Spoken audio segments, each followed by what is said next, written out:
actually get, which is offlines, you clueless Rust players who don't deserve the game. I'm kidding, but I mean, like, that's kind of how it comes across. If you guys actually talked about the real problems, I might actually care about what you think, but I don't! Until you get rid of the offlines, what the fuck do I care about AK recoil? I'll never get to fire an AK by the time I wake up in the morning. Some fucking eight member douchebag clan raided in my shit at 5:30 in the fucking morning. Why would I care about AK spray? But Logic and the average Rust player don't actually really fuck with each other very often. They're kind of trying to think about recoil. Recoil. Recoil. What do I face every single day that I play Rust? Is it recoil? Nah, because most days you don't get kills. Let's be honest. Most days you don't get kills, right? What you do face every single fucking day in Rust is... Does it start with a big O? You know, like that awesome anime? Big O. Does it start with a big O? Yeah, it's the big old offline, isn't it? That every Rust player deals with every day of their existence. And yeah, it's that offline, isn't it? And so you can go on and prattle on with your room temperature Ronaldo fucking opinion about fucking recoil. And I keep thinking about how much of a fucking idiot you are, and how I could prove it in a court of law or in, like, you know, a college classroom or a debate. But no, you got to talk about recoil more. Recoil more. While we all think about how much of you're a fucking idiot and you have no clue what's wrong with Rust. No clue. No clue at all. I don't believe he probably uses the word offline in this entire video.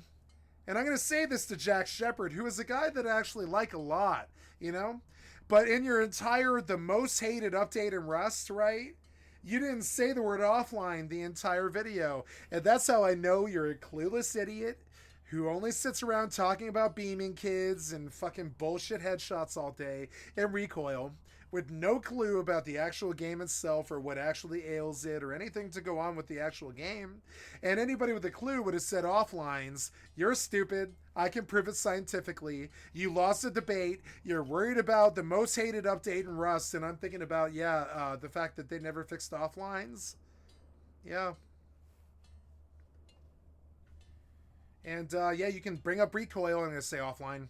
Bring up recoil, and I'll be like, offline, offline. What about the AK recoil and all the esports people who stuck around because they thought that they could really enjoy the game and all this stuff? Yeah, how about offline? You want to know why they all left? You fucking idiot. Offline. You want to know why everybody left this game?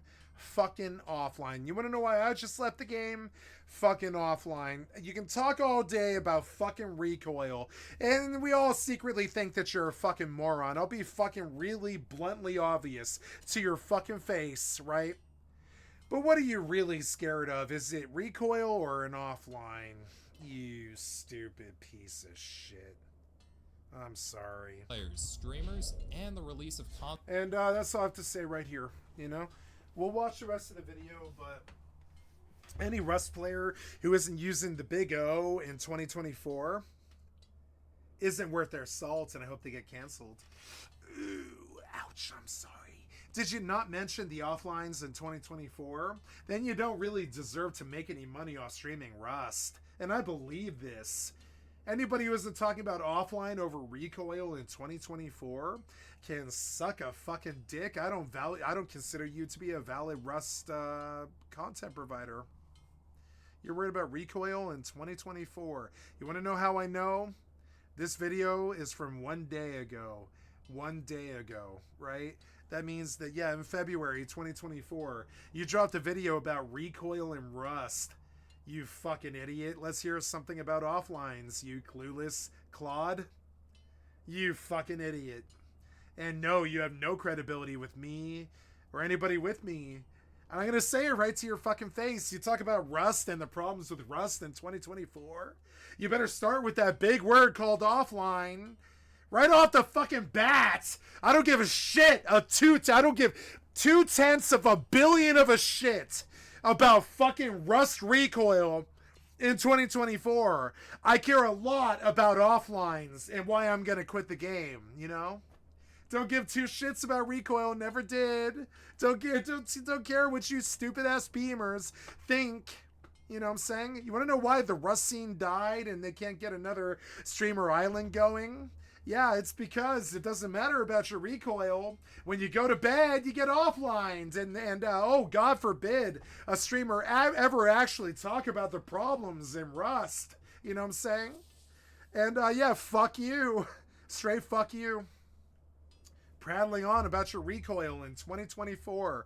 Clueless piece of shit. Let's talk about some actual problems in Rust, like the offlines, the frame rate drops, and the if you join a weekly, it dies in a day. If you join a bi-weekly, it dies in 2 days. If you join a monthly, it dies in 3 days. And offlines. Go on about your recoil. I really give a shit about your fucking recoil when I can't have guns in the fucking morning because some asshole hit me at 5:30 in the morning while I'm sleeping in my real life, where I have 10,000 times the everything that this guy has. So yeah, he knows it. So he comes and hits me at 5:30 in the morning, and you want to prattle on about recoil? And I think, no, piece of shit. Cancel you.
I love attacking real problems in video games. And all these fanboys churn up a million fucking hours of bullshit YouTube shit about how Starfield is so bad. Starfield is so bad. The Rust recoil is so bad. Oh, what are we to do about Rust? Why is Rust console the worst console game ever released and all this other shit? Yeah, you know, yeah. I think, yeah, I think you might have bitched about recoil for 5 years instead of actually understanding any true fundamental problems with the game. Console edition. The goal was low to IQ, I guess. make Rust more appealing to a broader audience. However, yeah, you think the recoil nerf was over appealing to a broader audience? No, it's trying to fix the game so the people who are just picking up the game that day don't come up against pieces of shit like you that talk about recoil all day. They don't give a shit about what you think. They just want to make money selling their game, and people like you kill their game. Finding the appeal often means sacrificing elements that had made the game special to Tell me I'm wrong. begin with. The veteran community fought back. Petitions, Reddit complaints, Twitter You tell me I'm outrage, wrong. but You no tell me I'm availability. wrong about anything I've said here. Oh man, that recoil. Every time I heard a Rust idiot talk about recoil, I'm like, come on, man. I expected better out of you, fucking moron.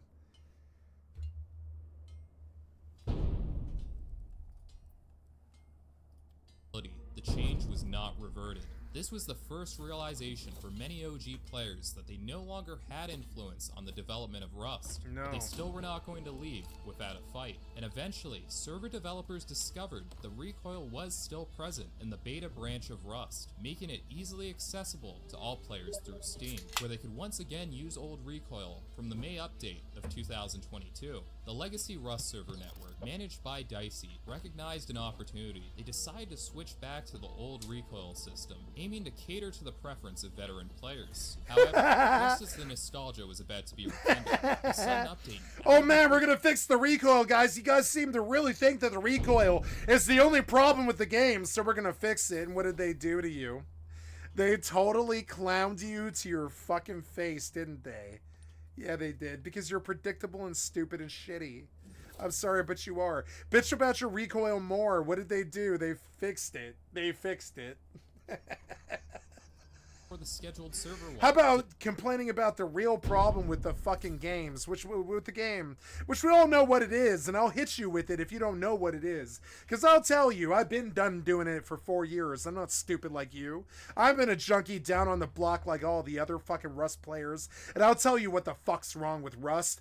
Wake up, raided, slave away, go to bed, wake up, get raided, slave away, wake up, get raided, slave away, wake up, go to bed, slave away, raided, raided, wake up, go to bed, slave away, raided, slave away, go to bed, raided, slave away, go to bed, raided, slave away, go to bed, raided, slave away, go to bed, raided, and that's what's wrong with Rust.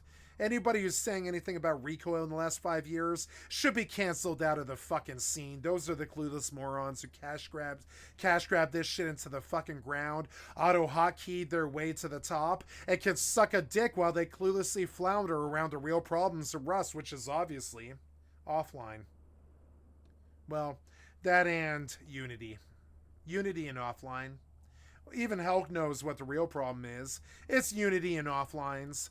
But hell can't get rid of offlines. You painted him in a corner. Disabled the feature, ruining any reason for players to play on that server. Speculation arose within the old recoil community. The old recoil community. The old idiot community. I was using a nastier word, but the old blah blah community, yeah. The old R-tar community, yeah.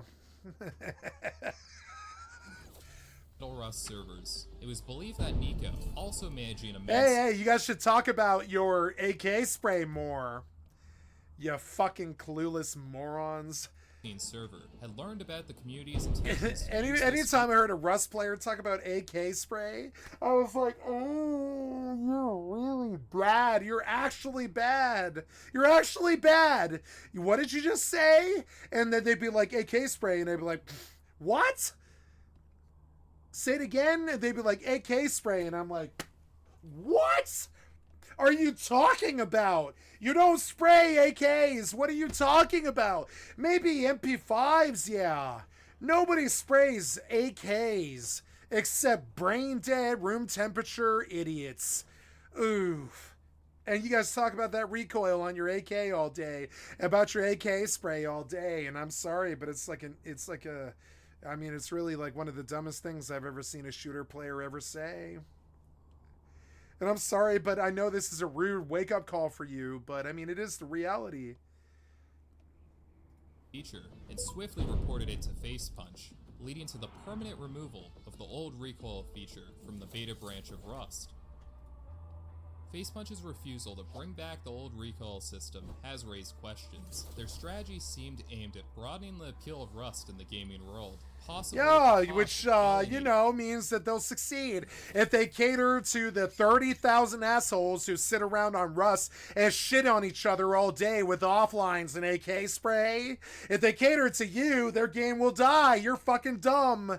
And there's nothing that anybody, even my large clan, can say to convince me differently. Wake-up calls. They're actually kind of crazy, aren't they? We usually call it epiphanies and stuff. Your opinion ruined the fucking game, you piece of shit. Its original fan base. This shift might also be linked. And even the creator of the game is struggling against you. Because nobody wants to talk about recoil in 2024, except idiots like you.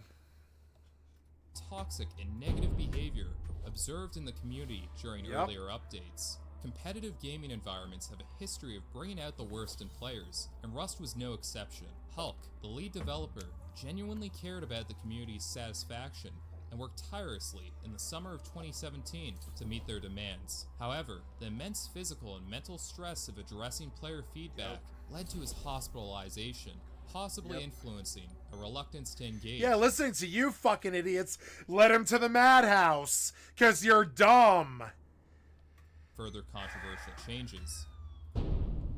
2 years I've been later, there. I in can November of relate. 2023, Rust randomly began trending on Twitter, which was sparked by prominent creator Coconut B's criticism, which unleashed a flood of complaints from other content creators, clamoring for change. This trend persisted into January of 2024, where this dissatisfaction is still rampant among players. Search Play Rust on Twitter and you'll discover messages from Slef and Ahmed offering their insights on the game's current state, joined by a multitude of passionate community members. These criticisms included that cheating increased following the removal of the old recoil system. Yeah, when they couldn't get it from cheating from the fucking clever use of game mechanics, they just full-blown started fucking ESP and aimbot. Because they have to win somehow. Their whole entire fucking culture is based around being better than you. How do you think they do that on a level fucking playing field? They can't. They're not better than you. They have to cheat. They have to use anybody talking about recoil is a born loser. I'm sorry, but they have to be talking about that shit. Because they build their whole little rat race out of that fucking concept. And they beat each other on that little tiny fucking scale. But when it comes to a real fight, I win. As the playing field leveled, some players turned to aimbots, or ESP, to maintain a competitive edge. Yes, some players turn to aimbot and ESP. Whoa, we should feel so sorry for them. They turn to aimbot and ESP at their sad, sad time of recoil, you know? They recoil from the recoil, so they started cheating. We should feel sympathy for them. How about no, fuck you, piece of shit? Absolutely, like, get those piece of shits out of your community. Supporting the surge of blatant cheating since the summer of 2022. Yeah, oh yeah, since the summer of 2018. What the fuck are you talking about? It's been going for 6 years, long before the recoil update. What are you talking about? With the face punch. You ever watched the Komomo video? No, or you'd have more subscribers. Team's new focus on paid DLCs for some items that many believe should have been Go back included. 6 years to Komomo's start and you'll understand. Like, you guys are dumb. You're dumb. You think you watch all the Rust videos. I don't think you do. Not the important ones. In the base game. This includes over 10 DLC packs valued over at $120. Pair this with performance drops and a lack of quality of life updates in 2023. Player backlash intensified, accumulating in a significant controversy when Red Dead Redemption 2, a game with no recent updates in several years, won Steam's Labor of Love award over Rust, which has monthly updates since early access, leading many to believe the loss of this award is a subliminal message to Facepunch that their game needs some more love. Some more love. To the defense of Facepunch, these updates have had no specific correlation or pattern to Rust's popularity. Fortunately, Facepunch is pledged to address these community issues in 2024, a critical year that will likely shape Rust's future. Two potential solutions exist. Firstly, Facepunch has expressed interest in continuing to experiment with the gunplay meta changes. Secondly, the framework for a solution may ironically... Great, so they're going to continue to do what they already did, which is address the recoil instead of worrying about the real problem in the fucking room. Let me tell you about the real elephant in the room. For all the idiot low IQ Rust players out there who don't seem to know what the fucking problem is. Gee, you think it might be offline? Already exist, and Rust discontinued hardcore mode. Yeah, Rust discontinued hardcore mode, yeah. Made in support of a more competitive Rust experience. Yep, a real experience, you know what I'm saying? Excited many OG players, only to be neglected after its release. If this game mode is brought back, it could cater to real demands, such as featuring old recoil or a new learnable recoil system. Now they want hardcore to save them like I do, a year after I was saying that shit, because they're slow to the fucking draw. Along with excluding pay-to-win skins to foster a more hardcore environment. Critics might argue this would segregate the community. However, considering Rust's diverse server types, such as Aimtrain, modded, and roleplay servers, the community is already divided based off their interest. New players should also ask themselves, is it destined that the hardcore players of today will eventually be the left-behind players of tomorrow? Implementing a... I still play hardcore. I'm going to leave a link for Rusting Dead on this thing.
hardcore mode could satisfy veteran players, while offering newcomers a path to progress to a more challenging version of the game. One final avenue is the carbon mod development, which, if supported by Facepunch and the community, could elevate Rust to Minecraft-like status, granting extensive control to modders, reinstating Rust as the sandbox game it originally was. Considering Facepunch's recent approach to updates, proposing these changes may seem like a leap of faith. However, if you have an idea for crafting a more competitive Rust experience, I invite you to join my Discord. Let's see if we can make it happen. We're living in unpredictable times, and Rust's future could go either way. It's important to remember that you have the power to shape this future, and make Rust the game you want it to be. Yes, I do. 194 gold.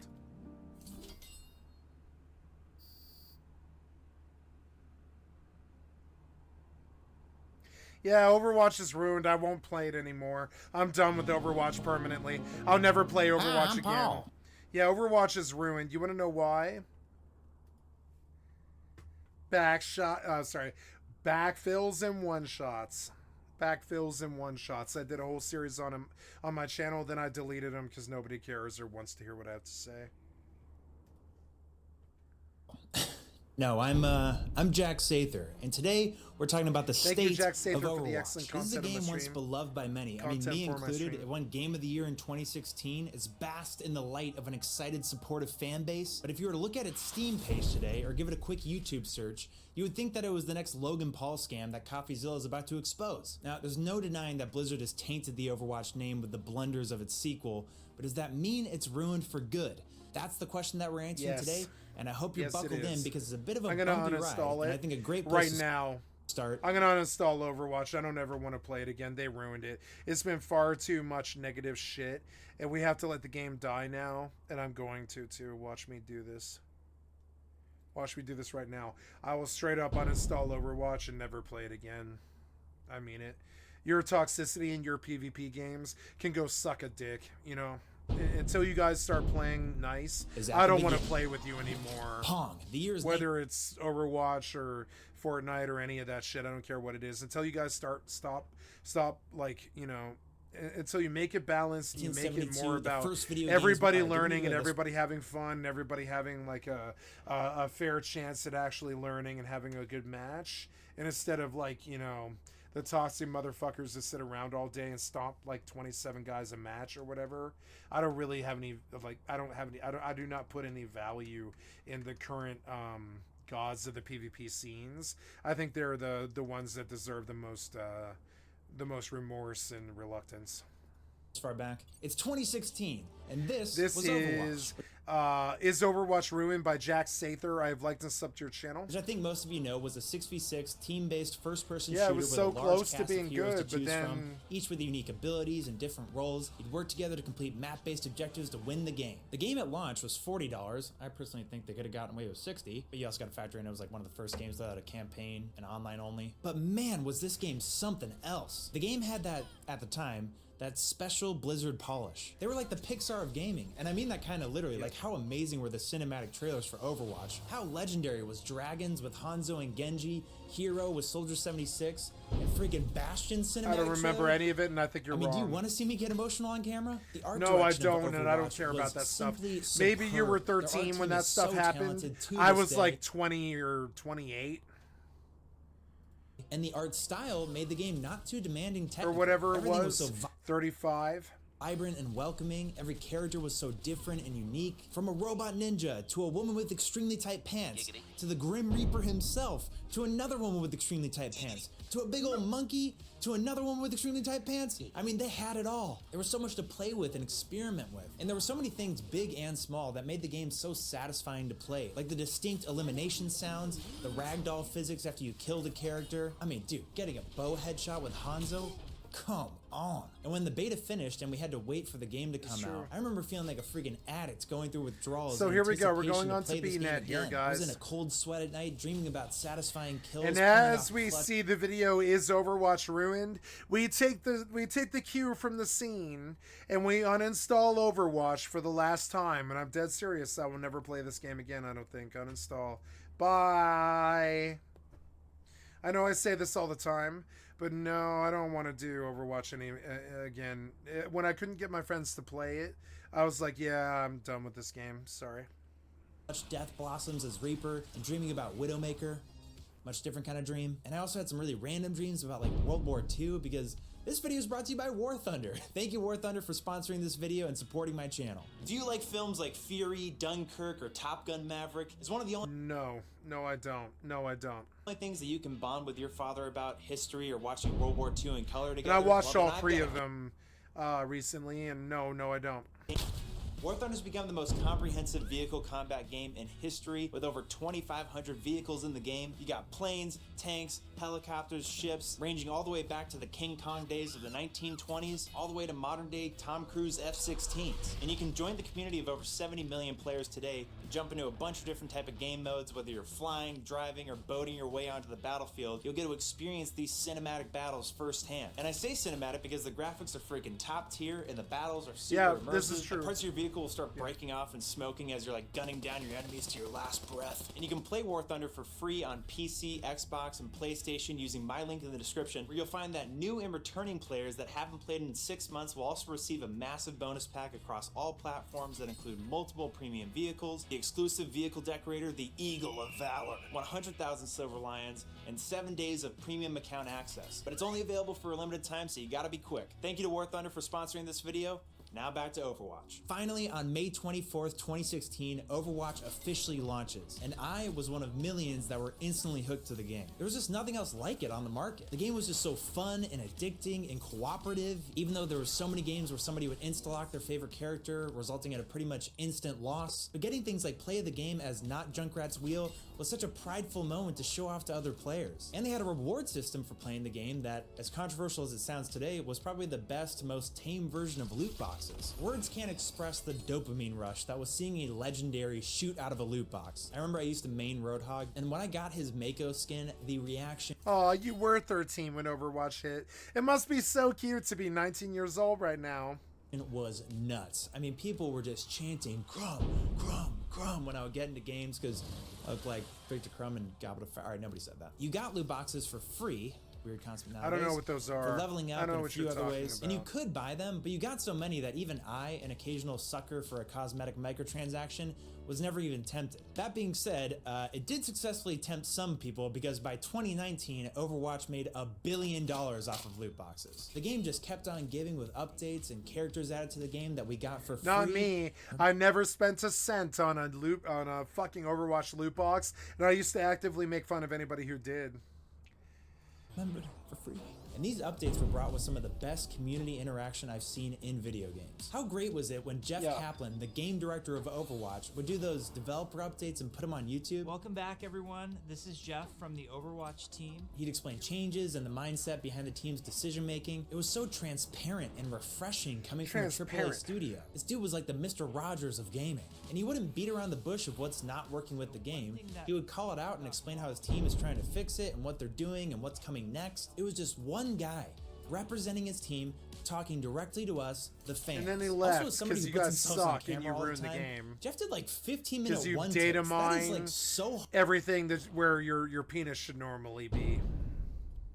Reason alone. Sure, Blizzard's a big company and a lot of teams don't interact with each other, but there's no denying that Blizzard started to look more about who the character was going to be. I used to binge O'Nickel videos explaining every new breakthrough until her reveal. Now, Overwatch wasn't a perfect game. You know, it doesn't come without its annoyances. Like I said earlier, people in quick play insta-locking, and even once roll queue came to the game, players were not ready for how long the wait times were going to be. Personally, I felt like some of the characters were a drag to play, like especially some of the supports like Mercy and Lucio, but they were critical to have— What you're talking about?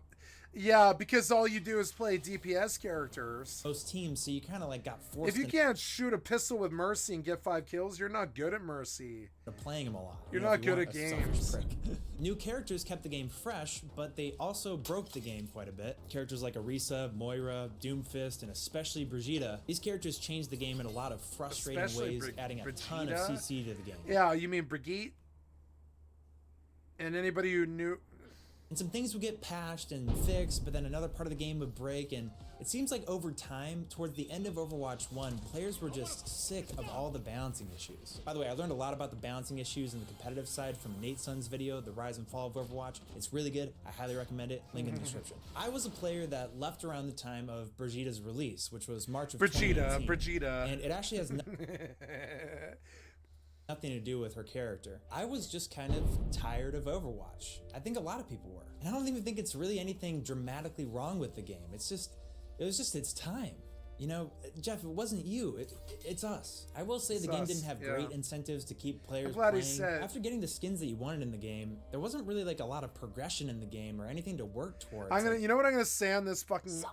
Oh my god! All I did was click the video, and you sent me back one, and now you're gonna send me forward one, and you're gonna make me go back to the one I was watching before.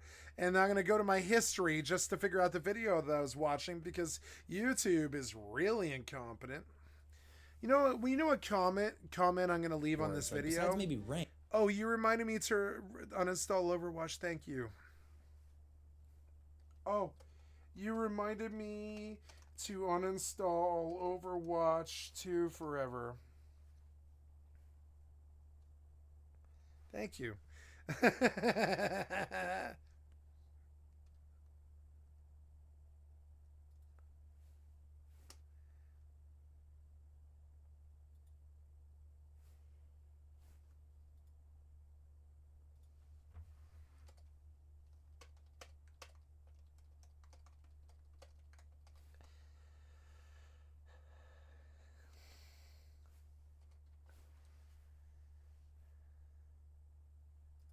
Oh, you reminded me to uninstall Overwatch 2 on my D drive forever. Thank you. Which is exactly what he did too. I actually did uninstall. Which you get these golden guns, which I always thought was kind of a weak reward. Plus, I like to play video games and have friends, and that usually means for me having to steer clear away from any ranked modes in games. Overwatch didn't have enough being shaken up about it to keep players' interest. There's a reason why this thing is so itchy. There's a reason why Fortnite is still the popularity king of video games, whether you like it or not, and it's because the game just keeps reinventing itself. Overwatch never really started doing that, so the game slowly started to fade into the background as new games came and went. Simply put, Overwatch was getting old. Yep, I would say. This brings us to November 1st, BlizzCon 2019, when Overwatch 7,000 2 was announced. gold. I was genuinely caught off guard by this because by Blizzard standards, this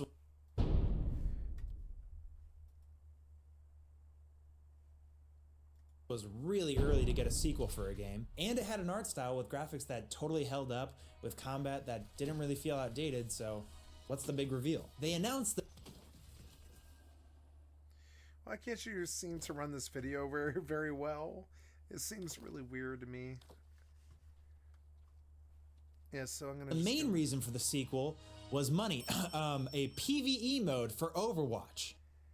Yeah, no. They said they were going to redefine what a sequel is, and that is sure one way to put it. Yeah. Jeff Kaplan gets on stage and announces story missions and hero missions, which is Come on, man. What? We never cared basically about that shit. a campaign and highly replayable co-op missions, like co-op Spec Ops from Call of Duty. You know, that really successful mode of Call of Duty. Apparently there were supposed to be hundreds of these missions. The goal is to make as many as possible, hundreds of hero missions. They also showed a level up Hundreds of hero system missions. for each hero Sounds with customizable horrible. abilities that actually Sounds looks like pretty torture. cool, showing variations of classic moves you saw in Overwatch 1. Jumping ahead for a second to 2021, they also showed hero talent trees, which contain between 30 to 50 hero talents for each hero, which is crazy to think about. On the low end, that's like 1,000 unique talents you have to build out, and I imagine somewhat balanced. They also show some new maps with weather effects that make the game look really cinematic. We never get this. But check it out, our heroes got some we new never got looks. that. Widow's hair is in a braid, Bastion got a new hat, and we don't have to see Hanzo's dirty-ass nipple anymore. Just kidding, I don't mind the man's titty. They also announced one new character, Sojourn, to the game, with many more on the way. one new the presentation character. also had some great cinematics with a killer score. And to she help sell the sucked hype, too. and it All worked. she did was one shot. She didn't fire anything unless it killed you.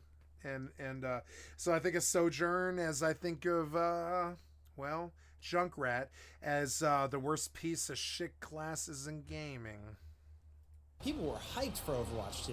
I was kind of excited for Overwatch 2. Kind of. I'm not trying to say like I was above it all, like I saw through all the BS. I did. No, I didn't. I did. I but saw I will through all say the I BS. never really Oh, loved yeah. the PvE modes that were added to Overwatch 1. Something about fighting these robots is just so unsatisfying to me. I'll give it to them, they're well designed, but there's no like character or soul in them. There's no life you're ending. And the developers were aware of this. Jeff Kaplan even said after testing the game, the biggest feedback was it's not engaging enough. If anything, I was looking forward to more creative swings and a revitalization to the PvP, Overwatch's bread and butter. But unfortunately, the only news we get there is about some tweaks to the character roles and a new game mode called Push, which, I don't know.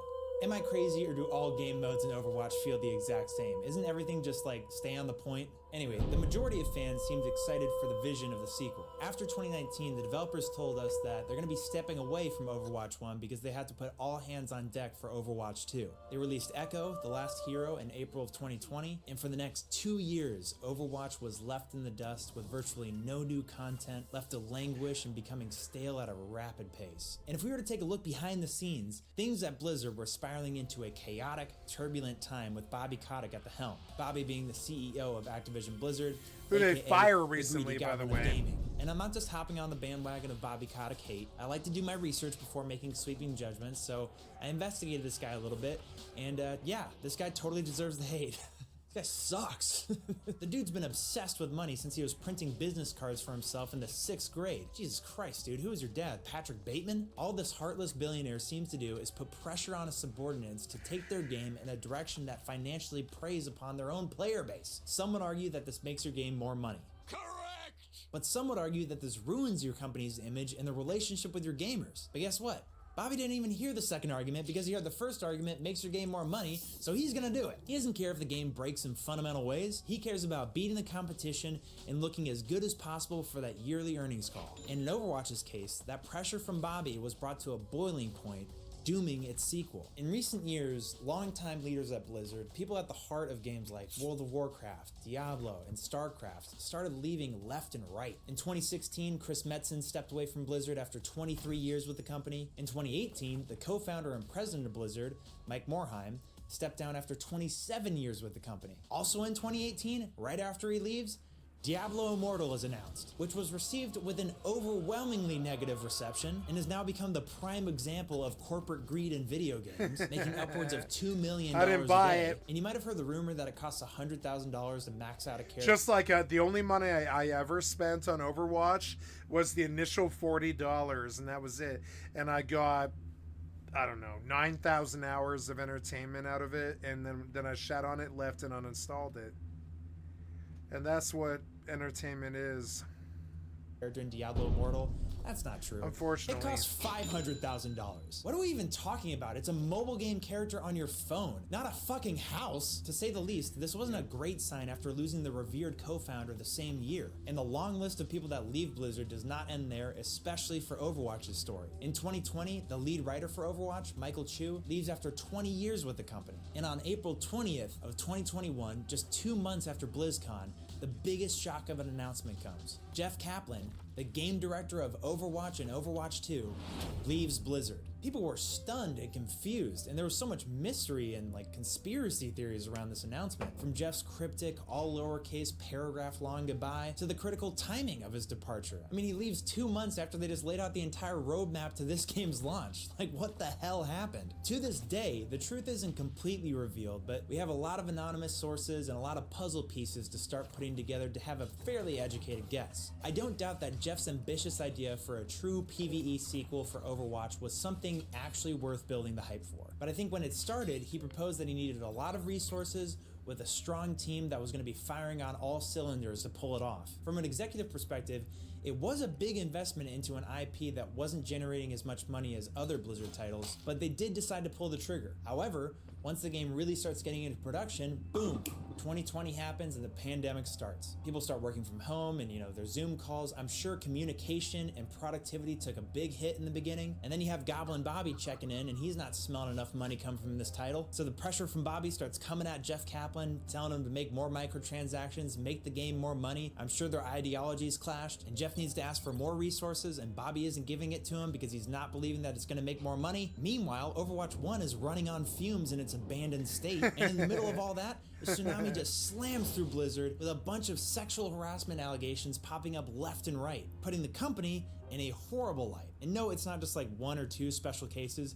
Dude, like 40 people have been fired from Blizzard for sexual harassment claims. Who knows what impact that has on team morale or productivity? Who knows how many good employees left for that reason alone? Sure, Blizzard's a big company and a lot of teams don't interact with each other, but there's no denying that Blizzard started to look like a really ugly company to work for. And that pressure for Overwatch 2 to make a ton of money without ruining the game's image started to look like an unlikely reality, which results in Jeff leaving the company early so his name doesn't have to be attached to it. Or Bobby just straight up fired him and told him to leave the company. I don't think Jeff would necessarily give up on his game just to keep a better track record. And there's plenty of other theories about this subject out there, but I think most of what I said strikes true somewhat. Going back to the sequel's development, once Jeff leaves, instead of scrapping Overwatch 2 or pivoting direction or just calling it like it is and saying to the players, hey, we are not ready to make the sequel to Overwatch 2. Our leader just left. We don't have the vision. And we just want to make Overwatch 1 the best game possible right now.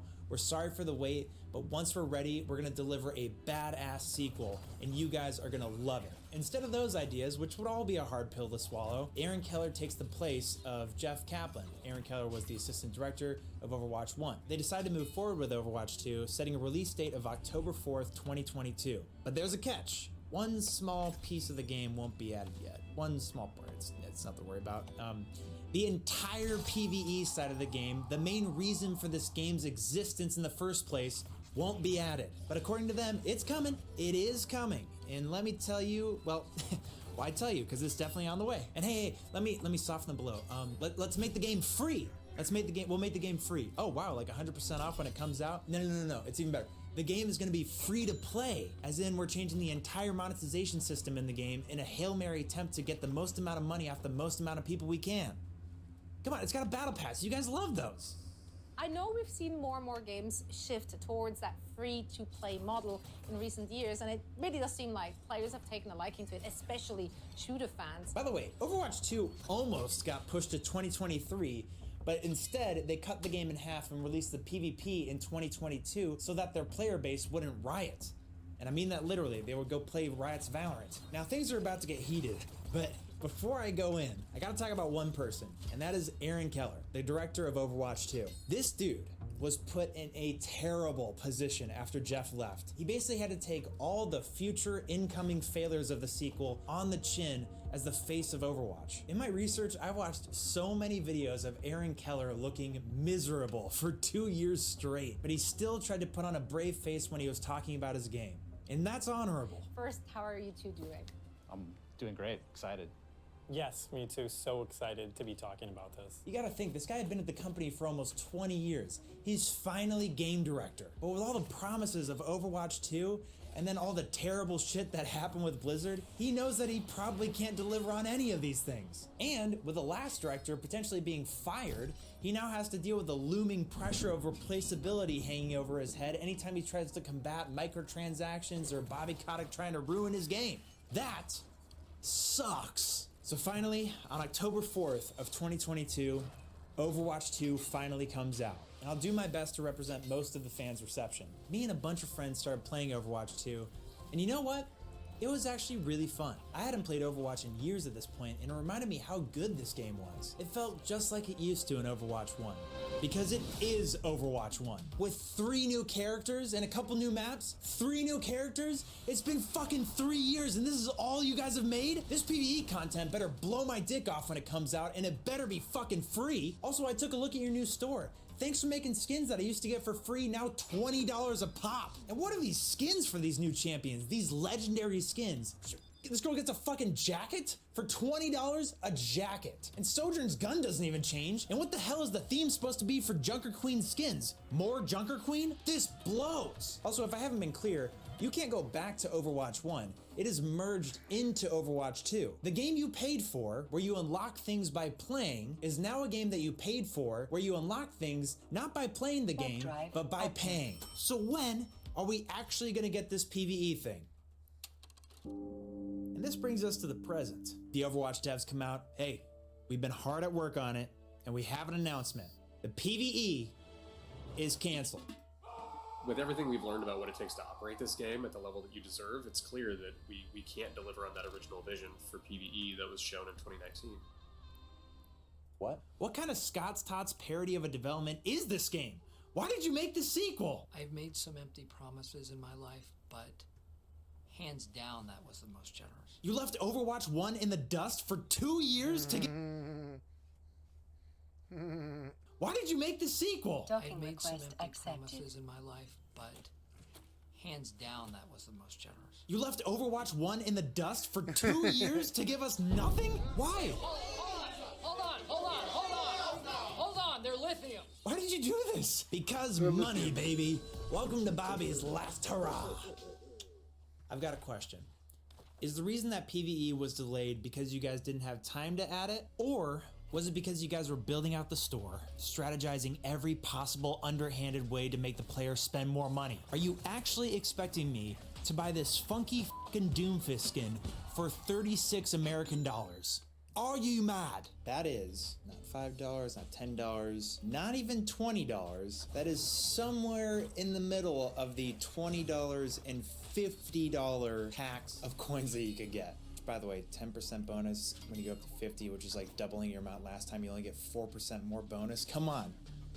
Come on! It's always just weird to me too, like in these games. It's a first-person shooter, so like $36 is changing your fucking hand. For reference, 100 Overwatch coins is $1. But hey, these skins are part of a bundle and it's on sale. Please have a souvenir. Oh, that's okay. We have a player icon. Oh, dude, they got a spray? Dude, I can put this on the wall. My team's gonna be like, what? Your sales are completely arbitrary. What are you, running out of digital skins? And I do mean that these sales are arbitrary. Like literally, you would think this Polar Hog skin is worth 2,100. It's not. In the hero gallery, it's worth 1,900 coins. So you're actually getting a cost increase for 4 useless items like icons and sprays.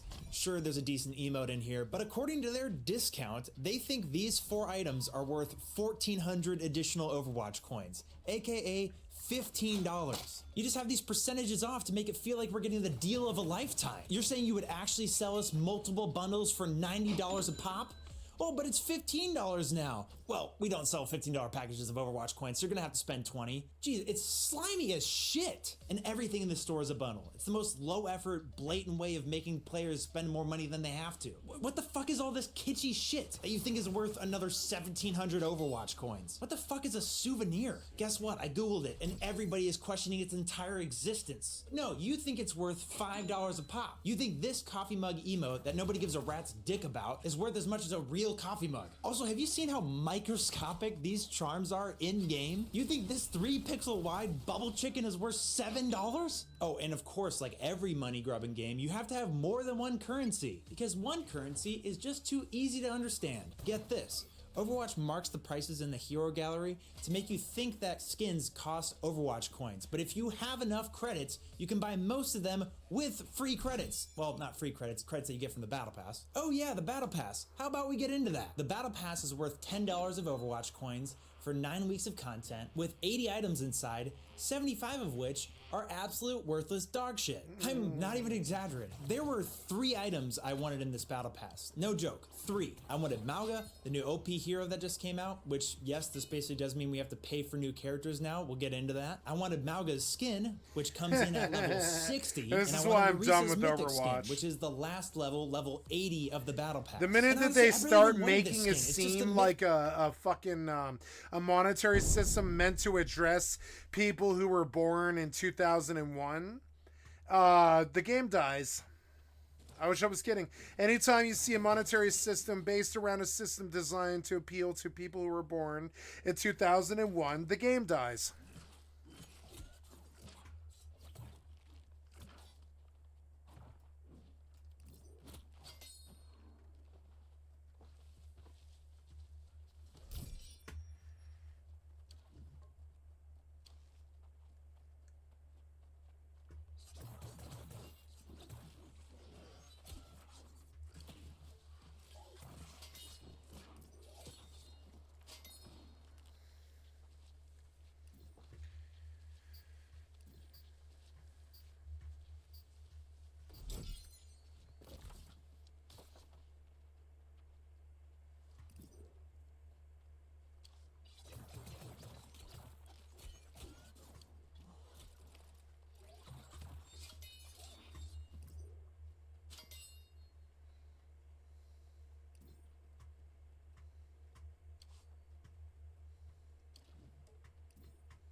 Mythic skin. It looks awesome. I barely even fucking play Orisa. There is a couple more skins in the I battle love pass, but Orisa. look at I how play Orisa a bullshit lot. and basic they are. Like, I literally thought this was Junkrat's standard Overwatch 2 skin. But hey, at least we get our Overwatch coins back from the battle pass, right? So my thing with Overwatch is, and I'll tell you what I think about Overwatch, right? There was about 30 to 36 players in the roster, depending on what era it was. All 30 to 36 players in the roster represented a major blockbuster game. If you don't know what fucking Jeff Kaplan's fucking, playbook for victory was, it was copying 36 characters with 36 different play styles. You have your Red Dead Revolver, Red Dead Redemption in McCassie. You have, Horizon Zero Dawn in Hanzo. You have Soldier 76 in Call of Duty. You've got World of Warcraft in Mercy and Mercy and Moira is Mistweaver Monk, and Zen is Paladin, and I mean it's like every other playstyle. Sombra was Rogue from World of Warcraft. Reinhardt was Dark Souls. Orisa was like LMG class in Battlefield. I've seen Winston before. It's no-grav in Halo, right? Winston is no-grav in Halo. It's all playstyles that were really good before he just copied and pasted playstyles from other games. What's a good example? Widow is just the op from Call of Duty, and that's if you don't understand what League of Legends and Dota and Overwatch is, it's amalgamating 30 or 40 different playstyles from other games and trying to bring them all to one game in a popcorn candy form of gameplay, and that's what Valorant is. That's what Overwatch is. It's a very simple thing to understand, but if you don't understand what you're being fed when you play the game, I don't have much hope for you. If you don't understand what it is you do when what game you're playing when you're playing Widow or Reinhardt, which is op in CS:GO or Dark Souls 1 with Reinhardt, right? You just don't really understand video games. And so Overwatch was a really good game because 36 other titles were a really good game. But if you really want to look at the most massive form of theft in the history of video games, you've got Overwatch, which is 36 different playstyles included in one game, which is why it was so addictive to so many different people. Could they keep the game good? No, because it turns out that unless you keep evolving Fortnite, you keep evolving anti-grav or zero grav Halo, you don't keep evolving WoW Rogue Sombra, you don't keep evolving Healer Sniper. I don't know what game that's from, but Healer Sniper was a really good steal that Overwatch did, but it's not an Overwatch creation though. Excuse me. Nope, you don't. You get credits in the battle pass, 2,000 of them in total, not the premium. And so you want to know what killed Overwatch?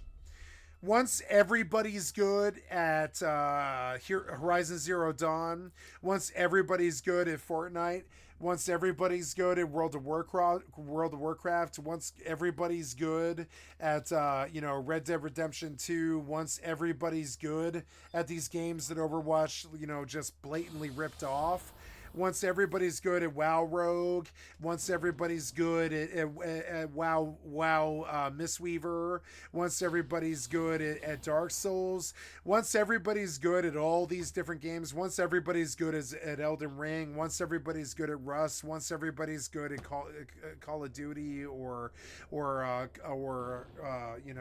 Counter-Strike and right. A game that comes out that promises you all of the gameplay of all those different titles in a big fucking big one for all can't seem to perfect those gameplays they expect you to do that through your gameplay, the game will suffer and die. And then when, you know, the only one shot in the game, which is of course Junkrat, becomes God, or, you know, your Hanzo, or your Diva Bomb, or your Death Blossom, right? Once 5 classes become the best in the game, you don't have any room for anything else. And your Winstons, who were good at anti-grav, and your Mercies that were good at WoW Priest, and your fucking, you know, your Reinhardts that were good at Dark Souls, aren't also good at, you know, when they aren't good at, say, WoW Rogue, they die. And so, no, we can't be good at every single game out there. And the Koreans were good at Overwatch, which is why they took over the league, because the Koreans are good at all the games. And I know that sounds racist, but that's what happened to the Overwatch League. It was co-opted by Koreans, which is absolutely fine. It sounds racist, like I'm making some kind of racist delineation, but I'm actually making kind of an anti-white thing, which is that most white people are too lazy to master every single game style on the market. And so I did well with Overwatch. Most people didn't. Currency. To buy the battle pass, you need premium Overwatch coins, or you could buy the ultimate pass Also, bundle for something else that's true about the world is the majority of the video game players out there that are actually really good at the game, they don't have time to work a job that makes them the kind of money to be able to buy the game. They got that gifted by somebody, or they just took it up as a passion, or they sold drugs to get it, or they worked a dead-end McDonald's job to get it or something. But most people that are extremely good at video games at an endgame level like Ninja didn't have the time to become famous like Ninja and become rich and famous. Most of us aren't actually like that. We spend most of our time mastering out League of Legends, or in all the classes in League of Legends and all this. But in my opinion, like, you know, it would have been a lot better to just keep trying to play every game on the market than trying to be super good at League of Legends Platinum. And so every time somebody says League of Legends Diamond or higher, I'm like, oh, born loser. Anytime anybody talks about swiping a card for Genshin Impact, I think, oh, born loser. Anytime I hear about Asmongold purchasing boosts, or purchasing Gladiator, or talking about mount-off competitions where they burn like 3,000 hours of their life into attaining mounts instead of trying to live their own lives, you know?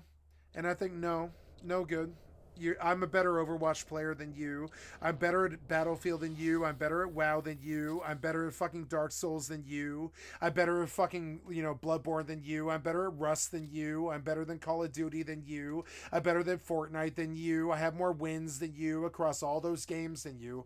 And yeah, Overwatch appealed to me because I like all of the playstyles in the book. It doesn't matter what it is, even racing. It doesn't matter. And so you ask me, is Overwatch ruined? And I say, yeah, because everybody's like me now. They all have 5,000 to 10,000 hours clocked on a video game between the ages of 13 and 18, or even 13 and 40. They've got 5, 10, 15, 20, 20, 25, 30, 35,000 hours across all the different games that they play. So they're super fucking good at all the games on the market. And that is why a game like Overwatch dies, is because all that Overwatch promises is all the games on the market. So if you're good at all the games on the market, then Overwatch sucks dick, and it doesn't matter how much PvE or how much fucking, you know, how much PvP they add to ESO, or how much PvE they add to Overwatch. It doesn't fucking matter. Both those games are going to die when everybody's good at everything those games have to offer. When we get challenged by something like Elden Ring, we praise the game for you know, kicking our asses for a really long time. But in the end, oh God, please let me heal. Please let me heal. Please let me heal. Yes. Now I need you to summon a new tiger and get him on the Gigas. I need you to summon a new tiger, and I need you to switch target to the Gigas' tiger and get him off me, because he's killing me. Yep. And we're gonna kill this Gigas' tiger right here in 3 hits. Yep. Then I need you to switch to the fucking Rhyme Gigas, and I'll fight your targeting system far more than I would an Overwatch game. right? The targeting in Final Fantasy XI equals all the difficulty in the Overwatch game, and so I feel challenged by the targeting system because the targeting system in Final Fantasy XI is the worst targeting system ever made. So if you can master that, you can live through Overwatch. Or, Naxxramas 40 or Naxxramas 20, which I did, 25 or 40. I did outlast, T2, T3. Yeah, I did Sunwell when it was current. I did all the stuff that was current. And now when I don't find your game fun and I can't get out of Silver in Overwatch, you call me a loser. And I think and honestly, I think anybody talking about Silver in Overwatch in 2024 is the greatest loser in the history of gaming, who has absolutely provably no skill. Anybody talking about Silver in Overwatch in 2024 is the most provably skillless piece of shit in the history of gaming. The price of $40. And so I mean when this this. season ends, instead of being able to buy the battle pass back after you leveled all the way through it, like most other battle passes do, that reward you for playing their game, after this season ends, Overwatch 2 is going to make you pay an additional $10 to get the next battle pass. Isn't that cool? Now back to paying for characters. So you could buy the battle pass and immediately get Malgo unlocked, or you could wait till level 45 of the free battle pass and unlock him there. All you have to do is endure playing 100 games against him as you get mowed down and the rest of your team gets turned into Swiss cheese. That's how you get the newest character. For other newer characters, you either have to buy them for $9, which of course the game makes it seem like it's the only option, or if you read in this tiny small text, you can unlock them through challenges. And by challenges, they mean one challenge and a brief tutorial. It's weird that all the 18-year-old gamers sound like the boomer 40-year-old gamers like me. And it's because the 18-year-olds haven't been fucked for 20 years like I have been. So I sound bitter and malding like Asmongold or whatever. But the kids that play the games, they're 20 years younger than me, and they sound a lot more angry and bitter and M-wordy than me. And I would never use the M-word like them, but they do. And this one challenge isn't a challenge, it's a chore. The chore is to complete 50 games as the fill role or win 35 games as either the support or the tank. And I know what you're thinking, well, at least you can track all those challenges at once and just do the fill role, play 50 games, and boom, you got the full roster. No, my friend. No. This is Bobby's last hurrah. There's no wiggle room here. We gotta make hay while the sun shines. We gotta make you bleed from your anus. Buy the new heroes. Yep. Or you get your fucking ass out there as the fill role. Yep. And get cracking. You get filled on those 200 games. 200 games in the fill. I hear the biggest joke about Overwatch 2? They canceled the PvE. Is that it's still going. Right? Turns out they didn't. Exactly. And it's weird because 6 months ago I would have said play Overwatch, play Overwatch, play Overwatch with me. I love this game. Please play this game with me. When nobody would do it, that's how I decided that the game was bad, is that no one will play it. They actually are releasing it just in parts and with zero of the cool features that made it. Of course. I mean, what else would they do?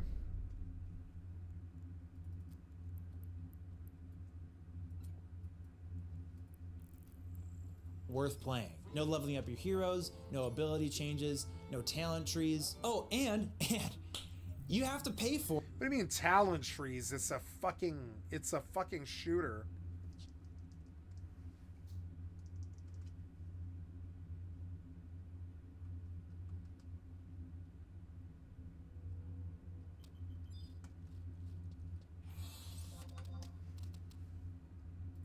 Alright, that'll be another $10, please.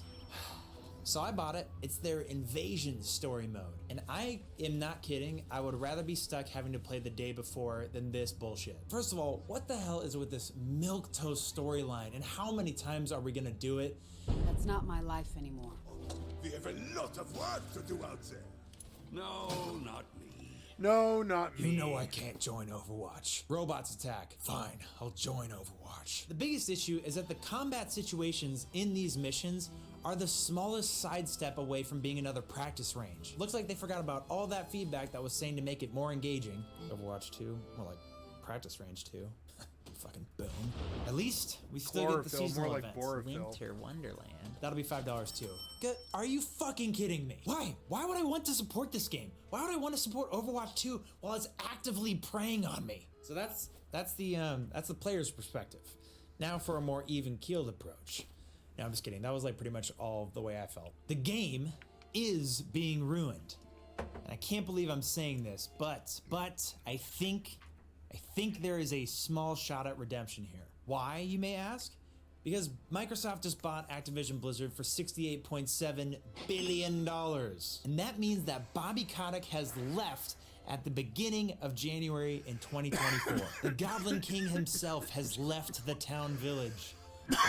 But the people are free, except they're owned by Microsoft now, who is buying everything and everyone. Here's just a few games that Microsoft owns now. Call of Duty, Halo, Minecraft, Diablo, World of Warcraft, Skyrim, Starfield, Fallout, Forza, and they ruined 2, all of them except Doom, for 76, StarCraft, Gears of War, Dishonored, which thankfully was in the hands of a development team as opposed to a production team. So 76 was still really good. And they say that 76 is the worst game made in the last 10 years. But I think 76 had the most content of all the games that I can think of. The most content, you know? Like, I still don't know. I've been playing for, 1,500 hours or something like that on 76, and I still don't know half of what there is to know about 76. Like in Rust, I knew what Rust was by hour 1200. I still don't know what all of 76 is. I know what the storyline is. That's it. I mean, 76 is not an empty game like Quinfall. It actually has all that content, and it takes all that time to do it. And it's like the one time that Bethesda actually provided real content. They got slammed up and down and raped up and down the block.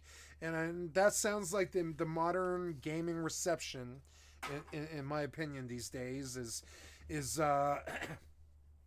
people don't know how good something is when they see it, so they poo-poo it, and when they think something's bad, it's actually good. You know, like I kind of think Enshrouded is bad, but I think that's a good game. I bought it, no hesitation, and I'm not bitching about it.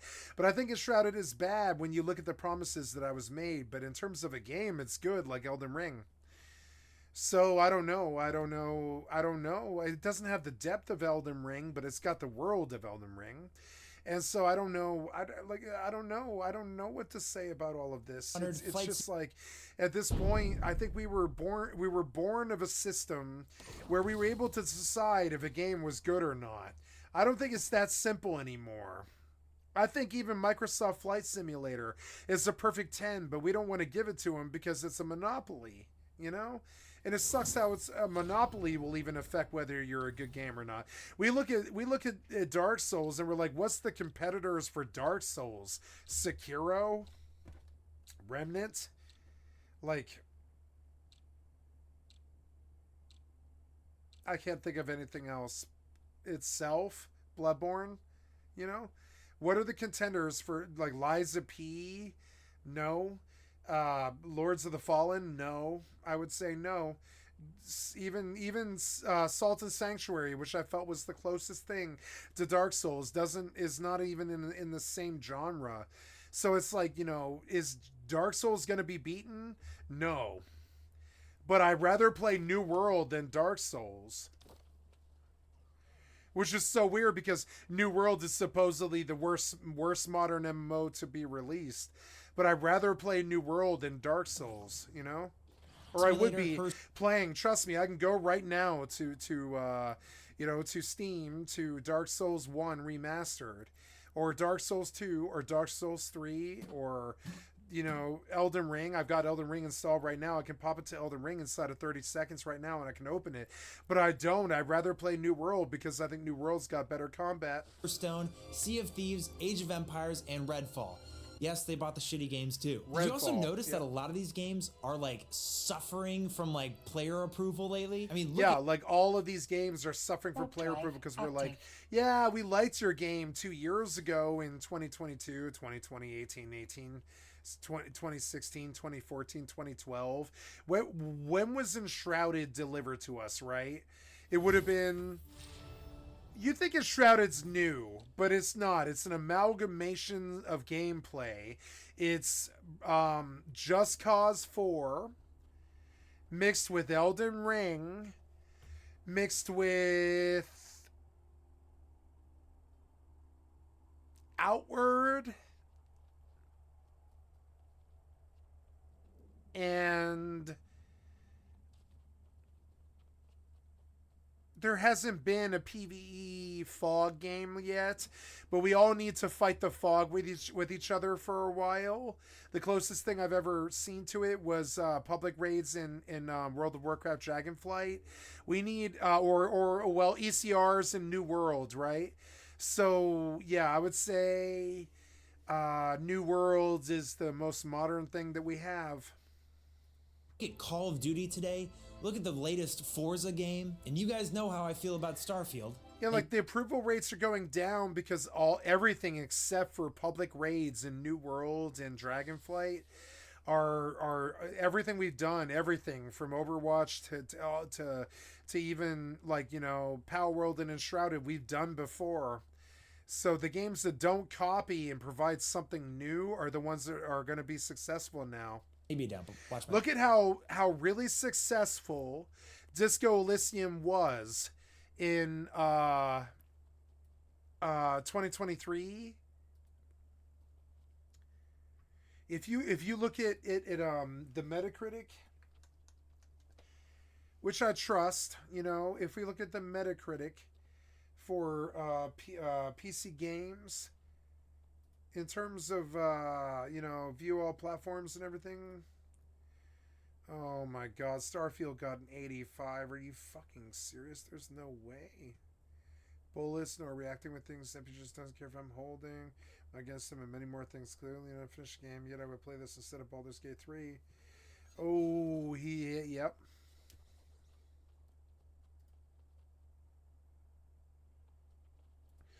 Yeah, what is this game, honestly? It's not too good. It doesn't have an identity. He's right about that. But anyways, yeah, so we're going to get off the numbers. It doesn't really matter. It's just that, like, these things, we struggle with them a little bit, you know? We do. Is Overwatch ruined? Yeah, because we're good at every game that comes out on the market now. Video. Give me a subscribe. Like, okay, in the last 3 years, I did Forza. I did Alien Isolation, I did Bioshock 1, 2, 3, I did New World, Final Fantasy 11, Final Fantasy 12, Final Fantasy 13, Final Fantasy 15, I did Horizon Zero Dawn, I did Rust, I did Overwatch, and a bunch of other titles that sit in my top, like Mortal 2 and all this. And I don't know what to say about all that, but I would say that I've done all of those titles, and now I need a title that does all of those things, but I don't think there is one. It used to be World of Warcraft did all of those things. I'm blown away that there was racing and looting and farming and, you know, World of Warcraft had all of those things, and then I would say the next game to replace it for everybody probably would have been Minecraft. For me, it was Rust. But I mean, I don't know. I don't know what's wrong with Overwatch. I think we can throw a bunch of rocks at the wall and try to see which one sticks. But I think the main thing is there's no innovation. There hasn't been innovation, even in Elden Ring. Now that was a fast lock. That sounded bad. I can't get to my EvE game. It's no, it's Diviners. Never mind. We're okay.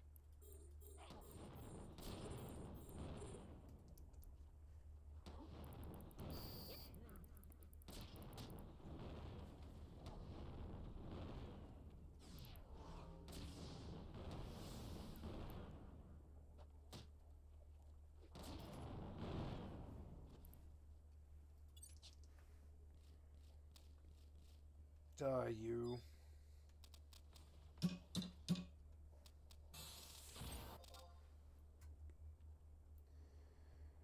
2 ice fish.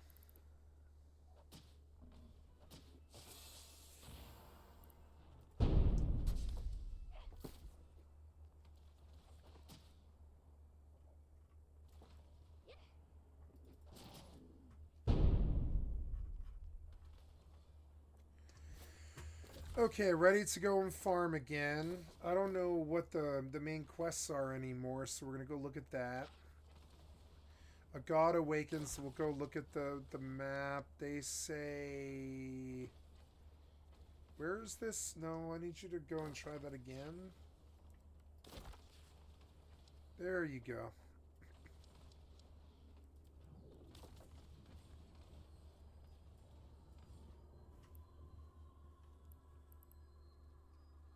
That anybody is really celebrating this. The only positive thing that I could see in this is that Aaron Keller, the director of Overwatch 2, has a new boss, Microsoft's game content and studio president, Matt Booty.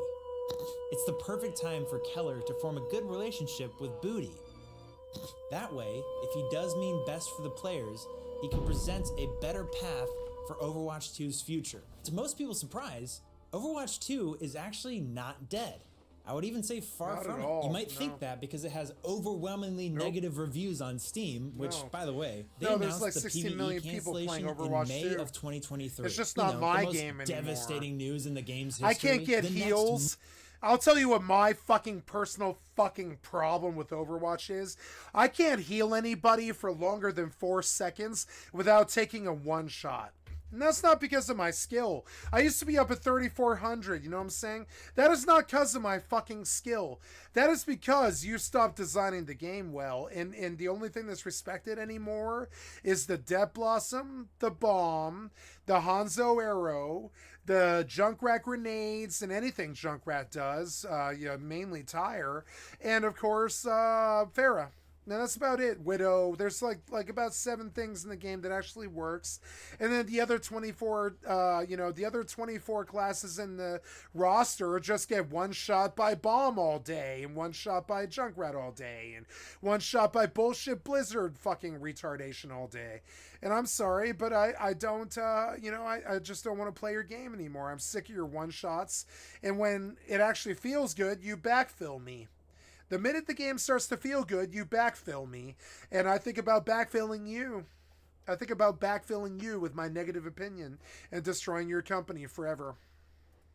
Month on August 10th, someone decides to put the game on See Steam, how you like where it. everyone can say what they think about their game and label its reception. Whose ridiculously stupid, masochistic idea was this? You just set up the... I didn't need Overwatch 2 on Steam. The one game in history that I can think of that I didn't need on Overwatch, there's 2. I'm sorry, on Steam, excuse me. On Steam is Overwatch and WoW, and I would say to a lesser extent Hearthstone. Hearthstone should have been on Steam, but the other 2 games shouldn't have been. And when you guys try to do that shit, I was like, yeah, you're sounding so stupid to me now that I don't want to talk to you anymore. Absolute perfect time for everyone and their mother to vent every rageful thought. Now, it's funny. I think my mother would like Hearthstone, but I don't think I don't think Steam would. I don't think Overwatch and Hearthstone would do well on Steam, but I think my mother would like Overwatch and Steam. I'm sorry, Overwatch and Hearthstone. And that's very weird because you can see what Blizzard wanted with those titles is they wanted everybody's mother to like Hearthstone, But I mean, what really happened is you didn't dedicate enough to your baby and you let it die. Every harsh criticism and you tried to sell our hardcore game to casuals. WoW and Hearthstone and all of the Activision titles, Call of Duty, they've never been casual. Call of Duty is casual, but not the end game. Every Overwatch porn joke they could think of for the last 2 years. Overnight, it became the most negatively reviewed game in Steam history. I'm sure that was fun for the team to hear. Yep. I'm not gonna lie, my initial concept for this video was from seeing those. Why were you thinking that Overwatch would do well on Steam? That's the community that stays away from you. I would say Steam is the place that WoW players went to get away from Blizzard. overwhelmingly negative reviews, and I was like, holy shit, that game died hard. That must be ruined. And then I told a buddy of mine that, and he was like, actually, Overwatch 2 had just hit its like second highest peak in player count history. And I was like, damn it. Is Overwatch ruined? Anyway, it's a difficult thing to point out the good when the game is so blatantly disrespecting its players. That being said, there has been some really good improvements to the Overwatch's core gameplay. Number one for me, their queue times are no longer an issue. I feel like it's on average like 30 seconds to get to a game, at its worst 2 minutes when you're selected as a damage role, but that's a rare occasion. Here's a huge thing. I actually love playing tank and support now, to the point where I think I prefer playing support heroes over damage heroes now. I consider myself a Reinhardt main now, and Illari is a blast to play as a support. Every hero, regardless of role, feels like they have the right amount of offensive capabilities now, instead of just being a shield or just being a healer. And I'm definitely not saying the game is perfectly balanced. I mean, this is where I'm gonna leave his video. Oh.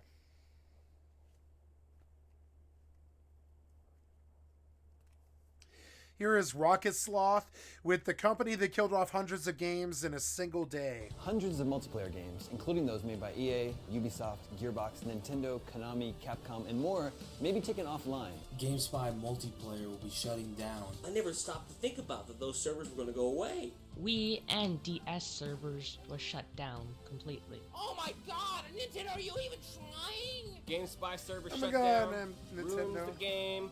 Can't play anymore, matchmaking doesn't work. And as far as we know, tomorrow, Halo 1 PC could be gone. It's one of those, we're shutting it down, but we're I hope it is. Things. This is a huge bummer. Here at Rocket Sloth, we enjoy looking at... Oh my god, Halo PC could be gone. Thank fucking god. Why was it ever there? It was a console game.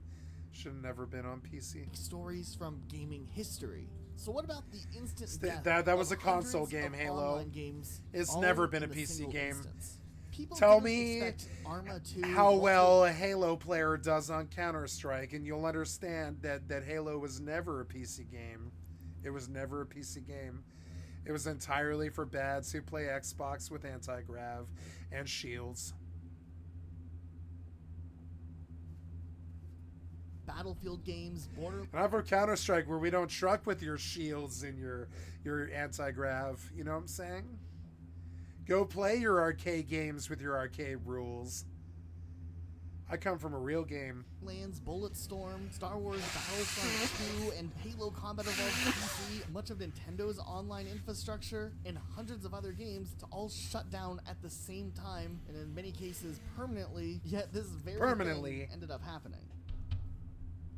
While nowadays, most people remember GameSpy from their days as a gaming news outlet first, the company's origins were actually kind of somewhat different. Back in 1996, id Software released Quake, which was one of like the biggest 3D multiplayer action games to ever release and to be playable over the internet. But with that, this essentially marked the dawn of an era where players would release for like 100,000 people, PC released games, and those could become really popular. However, with the internet still kind of in its, you know, weird thing. I'm from the Quake people generation, where Quake was the greatest multiplayer shooter of all time. So nobody's ever reached the Quake multiplayer shooter heights, you know, not even Halo or Call of Duty or any of these things, because Quake was so popular for about 100,000 people on the PC in 1998. Finding an all-in-one place to download some of these community-created mods was kind of rather difficult. So with that, Mark Surface, who was a computer systems director for a real estate company, decided to develop a website known as Planet Quake. I remember that. Now, Planet Quake would post updates on Quake-related news, but also become a major hub for players looking to download mods for Quake. The community around the site grew it was very such quickly, a good site. becoming a de facto place for Quake fans to go and interact on I remember forums. Quake But World. at the same time, back in those days, online games didn't have like a simple server browser. Instead, people on forums would just like post the links to IP addresses of known servers or whatever server they were hosting. It wasn't the smoothest process, but it laid the groundwork for what was next. A team of 3 programmers, Joe Powell, Tim Cook, and Jack Matthews, formed a small company which they would call Spy Software and created QSpy, which is just a simple application that allowed for the listing and searching of Quake servers available across the internet. Very quickly, the Planet Quake admin, Surface, ended up licensing a deal with the team at QSpy to become the official distributor and marketer while retaining the original programming team that had worked on QSpy, which later would be referred to as QuakeSpy. QuakeSpy ended up becoming so popular that when id Software set out to release a big update to Quake, which would allow better multiplayer experiences and less lag when connecting online, QuakeSpy was included in the official release, which was a really big deal. Kind of unprecedented for something like this to be bundled by a top-tier developer. But it did serve as a huge validation for the QSpy team. But a year later, when Raven Software released a Quake engine-based game, Hexen 2, QuakeSpy quickly added this game under its capabilities. Now having more than just Quake under its umbrella, they renamed their company to GameSpy 3D. Then Mark Surface ended up licensing GameSpy 3D. I didn't know. I mean, I knew all this, but I didn't know what the whole progress was. As the GameSpy server browser tools gained popularity, they started to expand their services to support a wide range of other multiplayer games. I remember this. This was a big deal because now gamers this had was a my convenient era way to locate servers and connect. QSpy was my era. That's right about when we started looking at multiplayer games like Half-Life 1, Quake, Unreal Tournament 2004. You know, that was my era. That's when I would have been the best in the world. Connect with other players, enhancing the online gaming experience. Which 15 years before old school RuneScape, I'd say. I think. Isn't that right? Yeah, I would say not 15 years, maybe 10 years. Yeah, like 10 years before old school RuneScape was when I would have been the best in the world. Essentially was not a service that had existed beforehand. They were kind of the first group of people doing this type of thing. Now, obviously expanding beyond just Quake, GameSpy transitioned also into another hub for the community to come together, which also served as a news outlet, with its big push being in 1999 when they launched GameSpy.com. GameSpy's editorial team provided gamers with in-depth content and coverage of the industry as a whole. Not only that, but the community was really active, hosting in online discussions, making user-generated content, and then it also was a platform for players to connect with each other. And in general, GameSpy just played a really big role in like the online gaming landscape in the late 90s and early 2000s.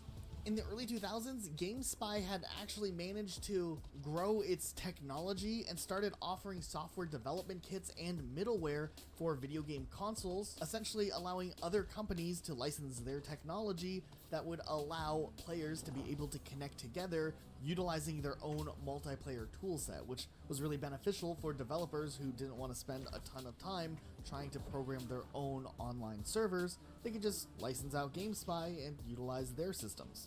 They even purchased the technology around the Roger Wilco voice client, which essentially was used to allow players in multiplayer games on PC to communicate with each other with voice chat. This would end up peaking with 2 million players utilizing the application at one point.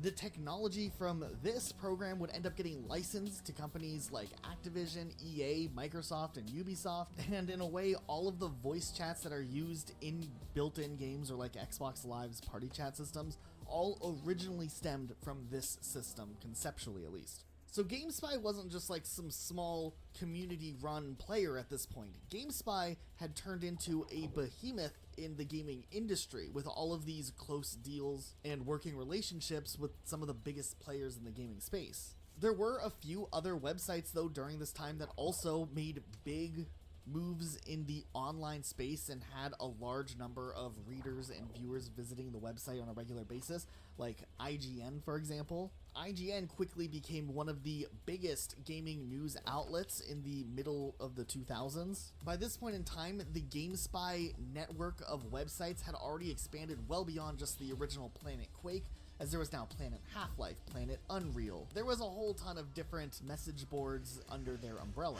Those eventually would all be consolidated under the one GameSpy umbrella, but you can see how they started to reach out and connect these communities together by having different websites for each game that was like an individual website first. But everything soon would change. In a press statement, IGN announced that IGN and GameSpy had completed the legal proceedings for the two companies to merge together, thus creating IGN GameSpy Industries, which later would drop the GameSpy moniker and just be IGN.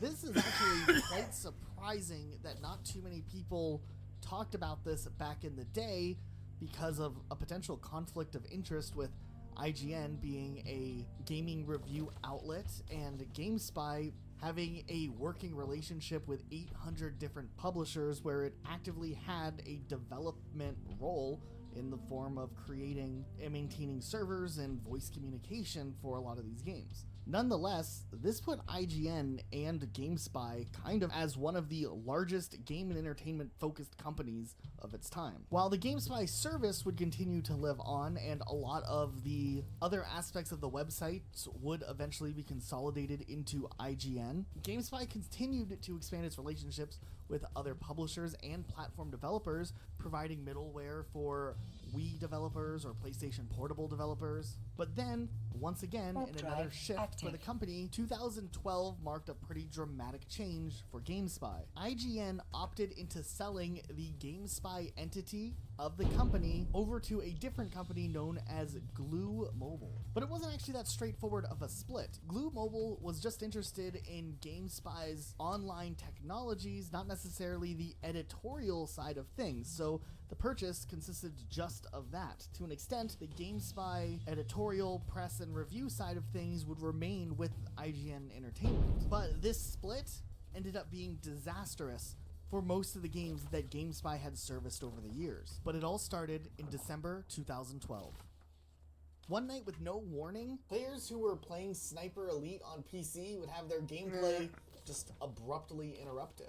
Sure, Sniper Elite had been out for years at this point, but there still was a community playing this game. As it would turn out, over the next following nights, other games would abruptly shut down as well. Neverwinter Nights, both 1 and 2, Microsoft Flight Simulator X, SWAT 4, Hidden and Dangerous 2, Wings of War, and most notably, Star Wars Battlefront also had their multiplayer systems shut down as well. Nobody would be able to find servers, and in some cases, nobody would be able to even host their own servers, despite the fact that the game would still support peer-to-peer play. Peer-to-peer play typically doesn't require much online service intervention, only the matchmaking systems in place. So this was a weird sign as a potential full-on shutdown was happening to these games unexpectedly. But the thing was, it wasn't just the players themselves surprised that this stuff was happening. Game publishers were also puzzled. There was actually no notice provided to these game publishers who were responsible for these games that the online services would be shutting down. There was a lot of questions as to what was going on, and not a lot of people understood what was happening, and it wasn't until Sniper Elite's developer, Rebellion, decided to post an open letter to the community explaining what was going on with their game and likely what was going on with a lot of other games. In the letter, they stated, "A few weeks ago, the online multiplayer servers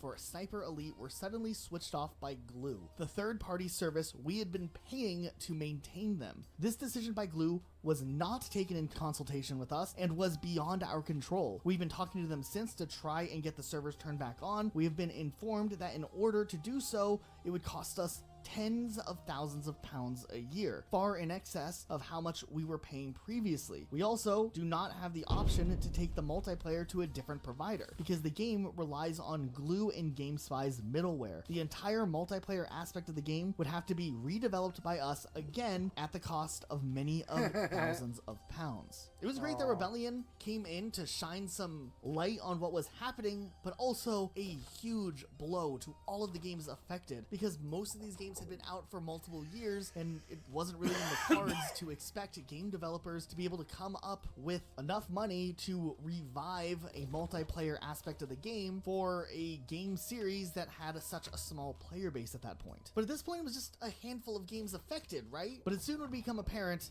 that GameSpy would be affecting way more games than just the handful shut off early on. A year later, the remaining editorial team at GameSpy saw all the secondary sites that were still from the GameSpy era under the IGN umbrella get consolidated and shut down, and Glue Mobile, the company that had acquired GameSpy and had already shut down some games already, decided to double down on their plans to cease more operations. Glue Mobile, through GameSpy, made an official statement in May of 2014, simply saying, effective May 31st, 2014, GameSpy will cease providing all hosting services for all games still using GameSpy. Thanks for the great ride. That is a very short and non-sympathetic approach to announcing a closure that's going to affect so many games. Polygon estimated that GameSpy actually was responsible for over 1,000 titles, and honestly, this time was awful. So many people were upset about the fall of many great games essentially becoming unplayable, or at least the online aspects being unusable. Another studio to speak out about the whole situation was Bohemia Interactive studio head, who elaborated on the situation with Arma, as it looked like Arma 2, Arma 2 Free, Arma Cold War Assault, the original Arma,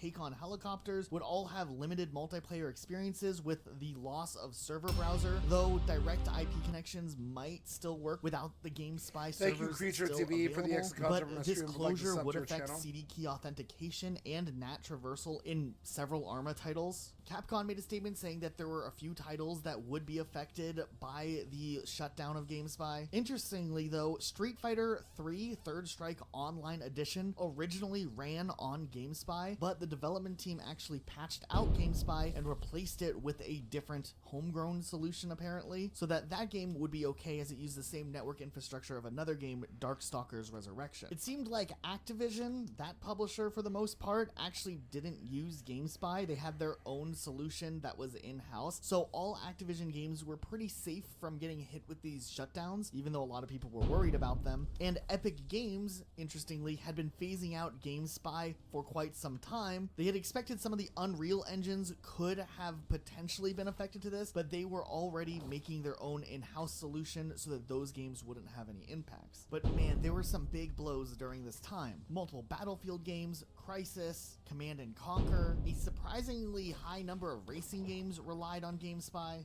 Fear 2, the Men of War games. We lost online for Saints Row 2, Spellforce, Flatout, Titan Quest, and that's just to name a few, let alone the massive hit that Nintendo ended up taking with the Nintendo Wii and Nintendo DS. Now, at this point, with it being 2014, Nintendo had already moved on to the Wii U and the 3DS hardware, but those older consoles used GameSpy as like a core of the entire Wi-Fi connection feature. This meant the entirety of Nintendo's Wi-Fi service for the DS and Wii would be effectively discontinued all of a sudden, and with the old age, Nintendo opted out of allocating resources to keep things going on those older systems. There were some other ones like Halo PC, which had such an active community that was completely wiped away. Online for Microsoft Flight Simulator was gone. You couldn't matchmake in Civilization Revolution. Borderlands matchmaking was gone. And then Rockstar came out with their announcement of how their games would be affected by the GameSpy shutdown themselves. Fortunately for Rockstar, they'd already switched off of using GameSpy's matchmaking and multiplayer features when building out Grand Theft Auto 5, so GTA 5 and GTA Online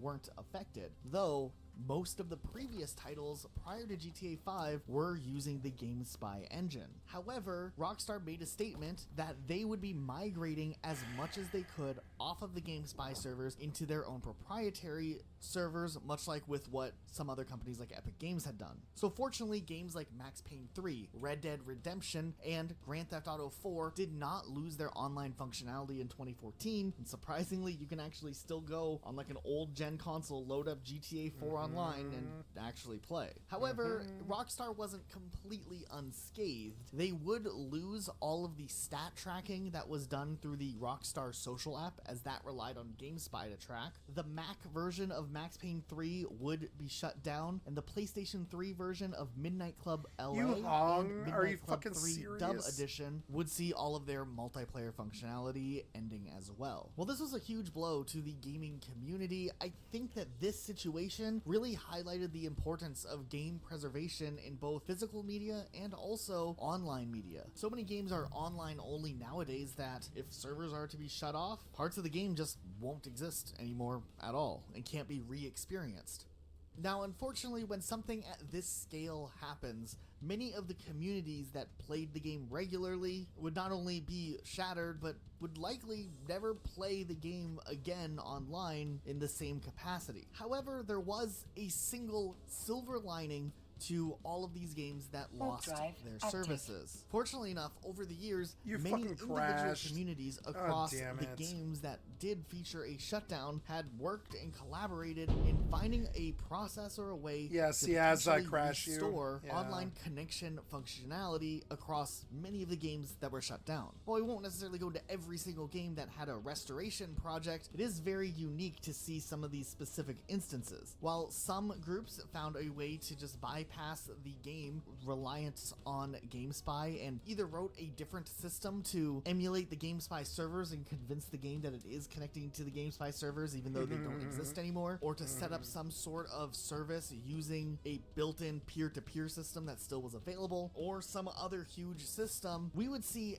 many of these games make a comeback in the sense of some sort of project that allowed players to reconnect once again. While this wasn't necessarily the perfect solution, as inevitably once those games were shut off, there will always be players that won't return and not, mod their game or figure out how to access some specific fan project to play again. It at least added a means to those who really wanted to go back and experience the social capacities and the online competitiveness of a lot of these games. Battlefield 2142 actually had a pretty strong community and was one of the first games to actually see a revival effort in the form of Battlefield 2142 Revived, except this one somehow got shut down by EA, like they DMCA'd it for whatever reason. So then that community ended up spinning off and making another restoration project called Reclamation, and that one is still surprisingly active. You can find servers still played on to this day. A few years later, Star Wars Battlefront 2 would release on Steam and have a patch that added online capabilities back into the game with a different server host. Fortunately, there was a service known as Game Ranger, which was made by one developer named Scott Kevel, who created a service that essentially lets you continue to play long-running multiplayer games as like a replacement to certain types of servers using P2P networking, and was pretty active in the community during this time in sharing awareness that some of these games could continue to operate under Game Ranger support. Battlefield 2 had a BF2 hub, which you could use to replace the dedicated GameSpy master server. Yep, I remember this. 3 Black, which had GameSpy, had a GS patch which replaced the GameSpy master servers. So it was cool to see this massive attempt from the community to try to salvage a lot of these games. Nintendo was definitely hit the hardest out of most of the game companies that were losing games that had services. The wide array of Nintendo games utilized GameSpy's matchmaking services, so many Nintendo games ended up going under. However, a fan project to continue on the Nintendo service called the Wii MMFI project was created as essentially a fan continuation of the services that were available on the Nintendo Wii, allowing for players to do things like matchmake in Mario Kart or connect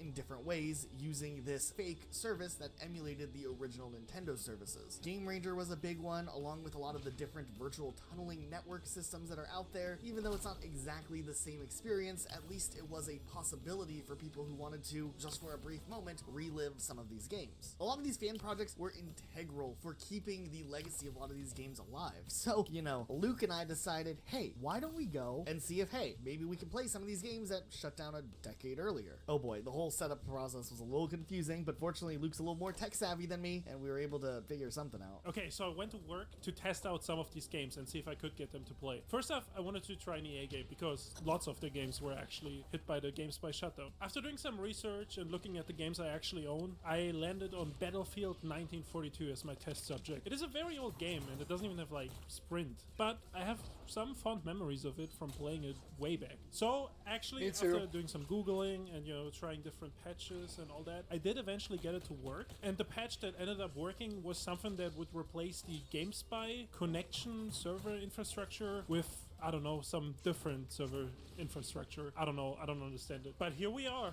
I'm able to load up on Battlefield 1942. You know, I find a bunch of servers. I joined this little server. I team killed because I got confused on who's who. And then, you know, I just was able to play Battlefield 1942 for a while. And there might be times where more people are online or the game is more active. I'm not sure. I did this in the middle of the night. So it is to be expected that there wouldn't be as many people. Another game I have very fond memories of is Star Wars Battlefront 2. And this game was also hit by the GameSpy shutdown. But as Elijah already mentioned, Disney did put some money into fixing up this game. So I wanted to try it out for myself, and I installed the Steam version of the game. I just found a server and just joined the server and played the game normally. It actually worked flawlessly. I didn't have to do anything. Then Fear 2 Project Origin was another game I really remember wanted to Fear try. 2, yeah. And actually, it doesn't seem like you are able to play this one at all, unless you simulate a LAN network. I found this post from like a couple years ago. They're like, where there yeah, was a the group Xbox that 360 claimed, like, they were very arcade active doesn't and had, exist like, on 10 players PC, every night, guys. which I think A is big good for surprise. Fear 2 lobby. And also Crysis 2 was another one I couldn't get to work, and it doesn't seem like you can Crysis actually get it to 2, work. When I boot no. up the game, there's like this login window, and it says you have to log into a Crytek account or whatever that is sponsored or powered by GameSpy. So that already wasn't a good sign.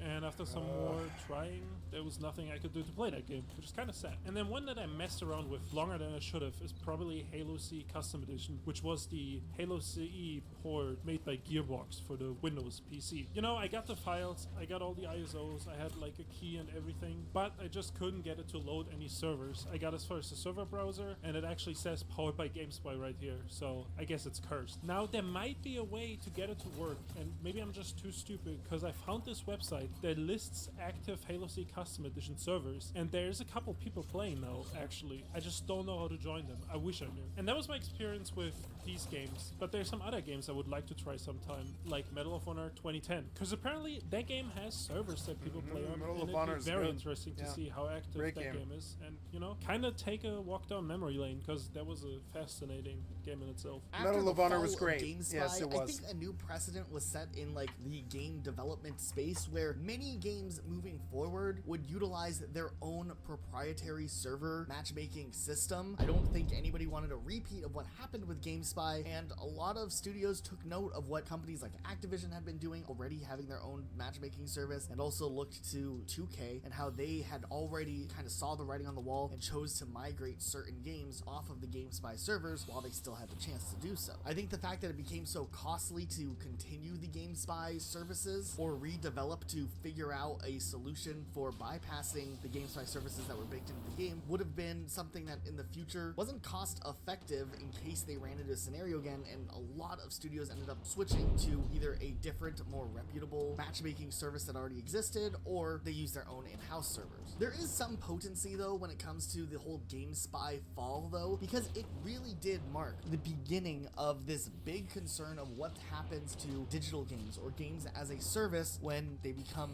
shut down or rendered unavailable to play. In the earlier days of gaming, so many online games still relied on peer-to-peer networking, but by the mid-2000s into the late 2000s and early 2010s, dedicated servers and matchmaking services were now integral, and people started to wonder, like, how do we preserve games when services eventually run out? Every game that runs now essentially could have an expiration date at any point. This has led to a lot of working to archive and backup files, but also GameSpy shutdown kind of foreshadowed the future of gaming. Nowadays, there's a lot of games that launched as like a free-to-play game that didn't have a physical disc or maybe didn't even have an offline mode, and when their servers shut down, the game was just completely rendered unplayable. I used to be a player who kind of just ignored all of those cries that you read about online when people point out that a game is always online and that there's no offline mode, because I was like, oh, that doesn't affect me. I have internet. I can play if it's always online. But when you really weigh in what GameSpy did and what that caused to the legacy of a lot of fan favorite games, kind of realize that, yeah, like this type of stuff where it's an online only type service does potentially put a limit as to when you can actually access the content. It's garbage. You know, a few years earlier, Microsoft shut down all of the Xbox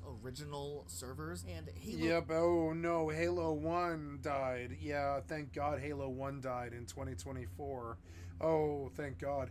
I really don't want to go back to 1976 in the year 2000 and play Pong on my fucking PlayStation 1. No, I don't.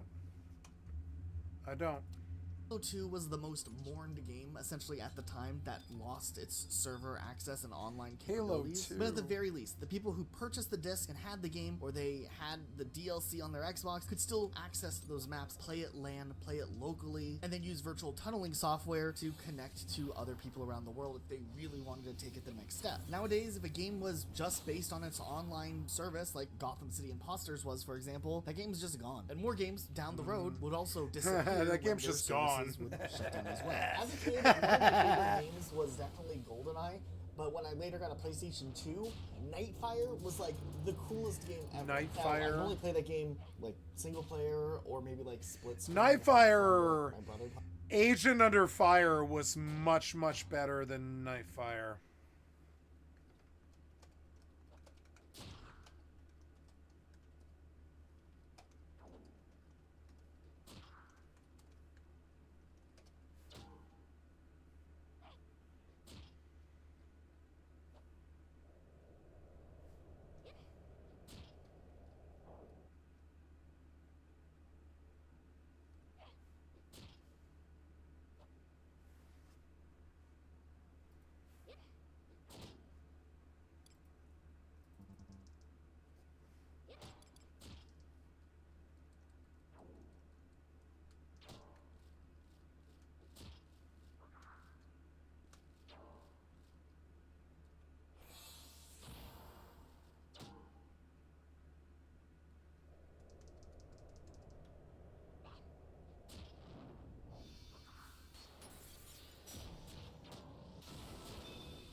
Playing with me. But outside of that, Nightfire was really cool. I didn't know until years later that there actually was a PC release of this game, one that's not very good, but was full-on multiplayer with connectivity that was hosted by GameSpy. So Nightfire was another one of those games that ended up getting hit really hard by the GameSpy shutdown. Can you still play it now? Or fortunately, when GameSpy shut down, the community came together, made a mod that allowed people to connect to servers. It uses a whole other system known as OpenSpy, and OpenSpy is kind of like this whole other rabbit hole. It was a whole part of this GameSpy arc that not a lot of people really even know about. Yeah, the bootleg GameSpy, right?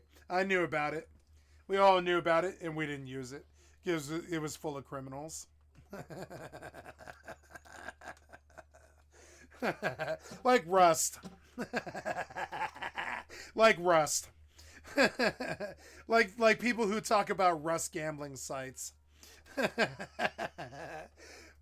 Ambitious for what they were trying to do. So OpenSpy was a community project to essentially emulate all of the GameSpy servers, which CS:GO gambling sites in their internet settings through a DNS server directly to a system that emulated what GameSpy used to do. Essentially an attempt to bring most of the games that were shut down online again. Now, it didn't actually bring all of the games online, but I did look into this a little bit, and there are people out there who've been able to get Nightfire playing again in the multiplayer, as quirky as that game was. It was this like whole Bond game where it's not based on a movie, but it still had Pierce Brosnan in it. So it was cool. So like OpenSpy, you just like put in a different DNS server and some like different IP maybe, and then you can connect?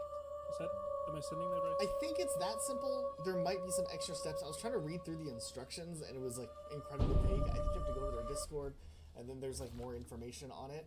But it was interesting. I could look at the server numbers though, which I found really interesting, and there were actually still people playing Nightfire. It's probably one of the most populated games that's not like a massive competitive game.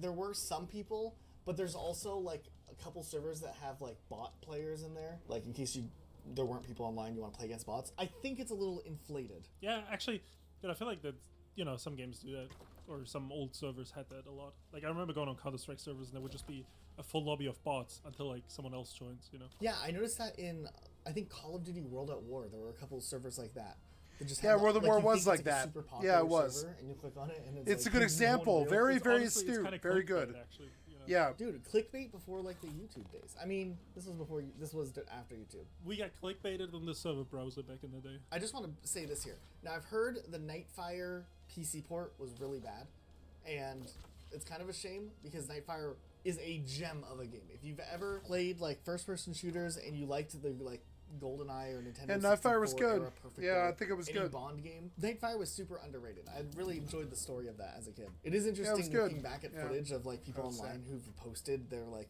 gameplay sessions, like playing it in 2021 or something, and like it looks. God damn it! Everybody my age who isn't straight sounds like a Valley Girl, and it drives me fucking crazy.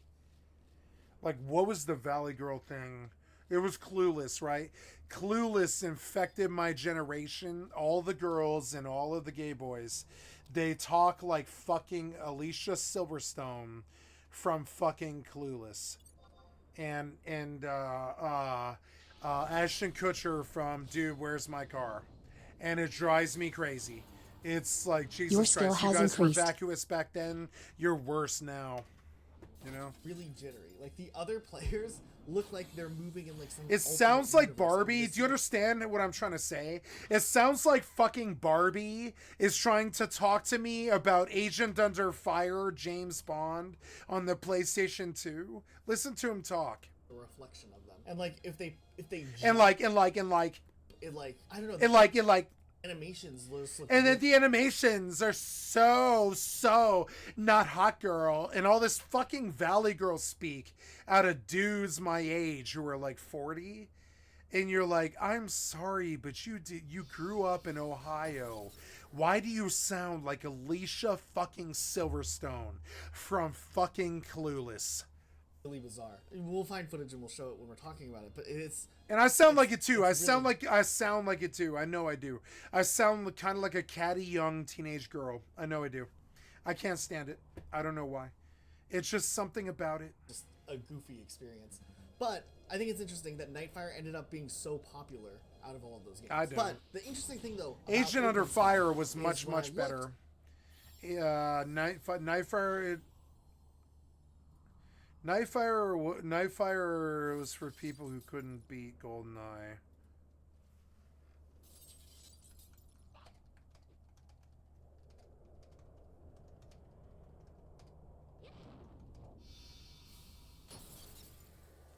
Nightfire was for people who couldn't unlock debug mode on GoldenEye.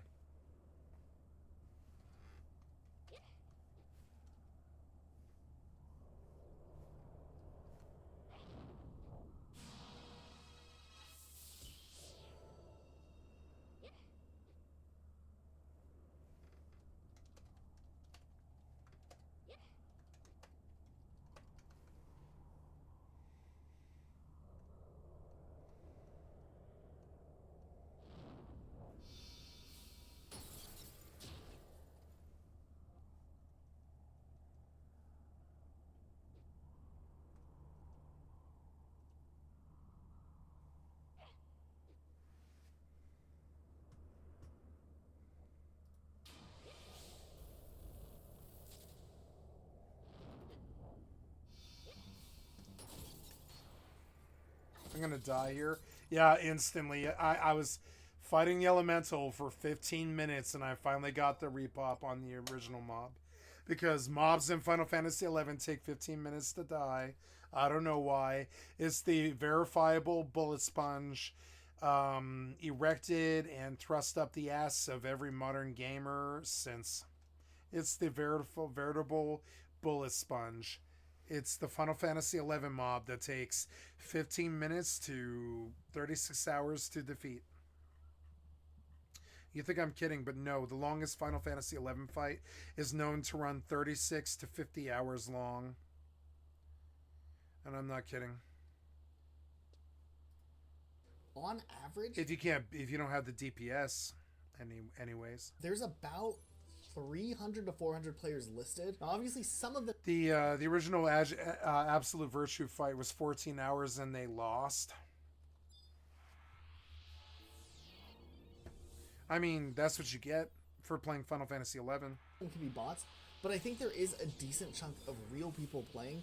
Now, the most popular game on there, if you look at their servers on their website, is the Unreal Tournament games. There's a couple different versions Tournament's of the game listed on there popular. that have server Always support. has been. I Always will be. didn't know that GameSpy had more than just Tournament Black, has and always has had 60 to 100 frames per second since day one, and it's always been the world's most competitive shooter. I don't care what some Counter-Strike kid has to say or any of the rest of that, right? I don't care what some Counter-Strike kid has to say or Valorant or anything like that. Like, still to this day, like, Unreal Tournament has always been like the competitive shooter masterpiece. This supports that. And Halo and COD and, you know, Rainbow Six Siege and Rust could hope to be, or even, all those. Yeah, Gears of War, they could hope to be as good as Unreal Tournament. The Unreal Tournament was the original Counter-Strike. It was the original Fortnite. It was the original, They did Unreal, right? I mean, you know what Fortnite is today, right? Is what I'm talking about. Fortnite is Unreal Tournament 2004. There's no difference at all.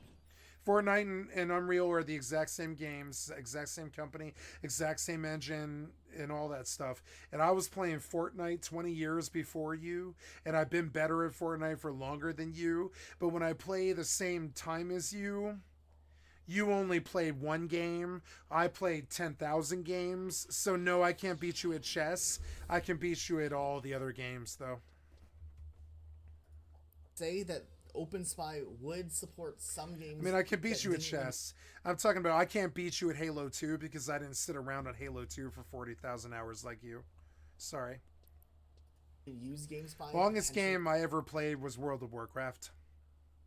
If it was compatible, and yes, I am better at Arena than you, and I'll stomp your fucking ass on 13 different fucking classes. And yes, I will take Glad if I wanted it. Is one of those games I think is. By the time I went for Glad, people were like, "Why are you wasting your life force?" Just like you and Valorant. An example of that, but it's just interesting this whole thing exists. Not a lot of people actually know about it, and it even had other things like Battlefield, the 2 Battlefield games that you played earlier through the 43 projects, right? and Battlefield Company 1. OpenSpy supports those games, but nobody is playing them. Though actually, that's interesting because I feel like 43 should be still going. 43 was one of the greatest shooters ever made, and it was $5, and it's always been $5, and it was free forever. You didn't have to pay a monthly or anything like that. And 43 would endlessly entertain shooter kids forever. Battlefield 1943 is the promised land. It only had 3 maps, but they were good enough forever. And then they just eventually just killed the 360, and 1943 never had its place ever again. But 43 was the best shooter ever made, I would say.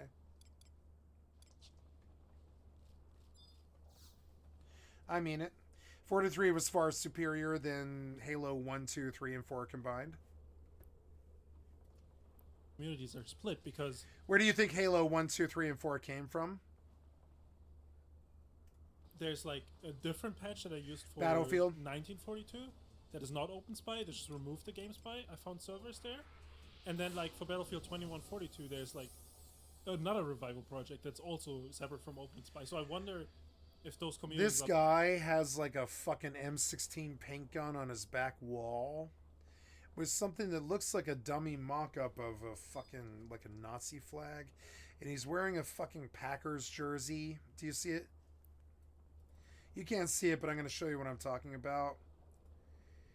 It's the gamer's version of Nazi memorabilia. It's his one RPG fascination. It's his Xbox One X and his PC that he spent $4,000 on. And all of his Green Bay Packers mugs. Because if you were to ever go and find a personality here, anything that wasn't some kind of fanhood, you wouldn't be able to find it. And yeah, I'm pretty cold when I talk about people like this. Their entire identity is based off of other people's lives, other people's achievements, other people's writings, other people's worlds. Like split, which is like insane, you know what I mean? It's like a dead game that wasn't playable for years, and now like there's like these split communities because there's different ways to play this game. I found it interesting that the OpenSpy side had no. Yep, there you go. There's different ways to play this game. Yep.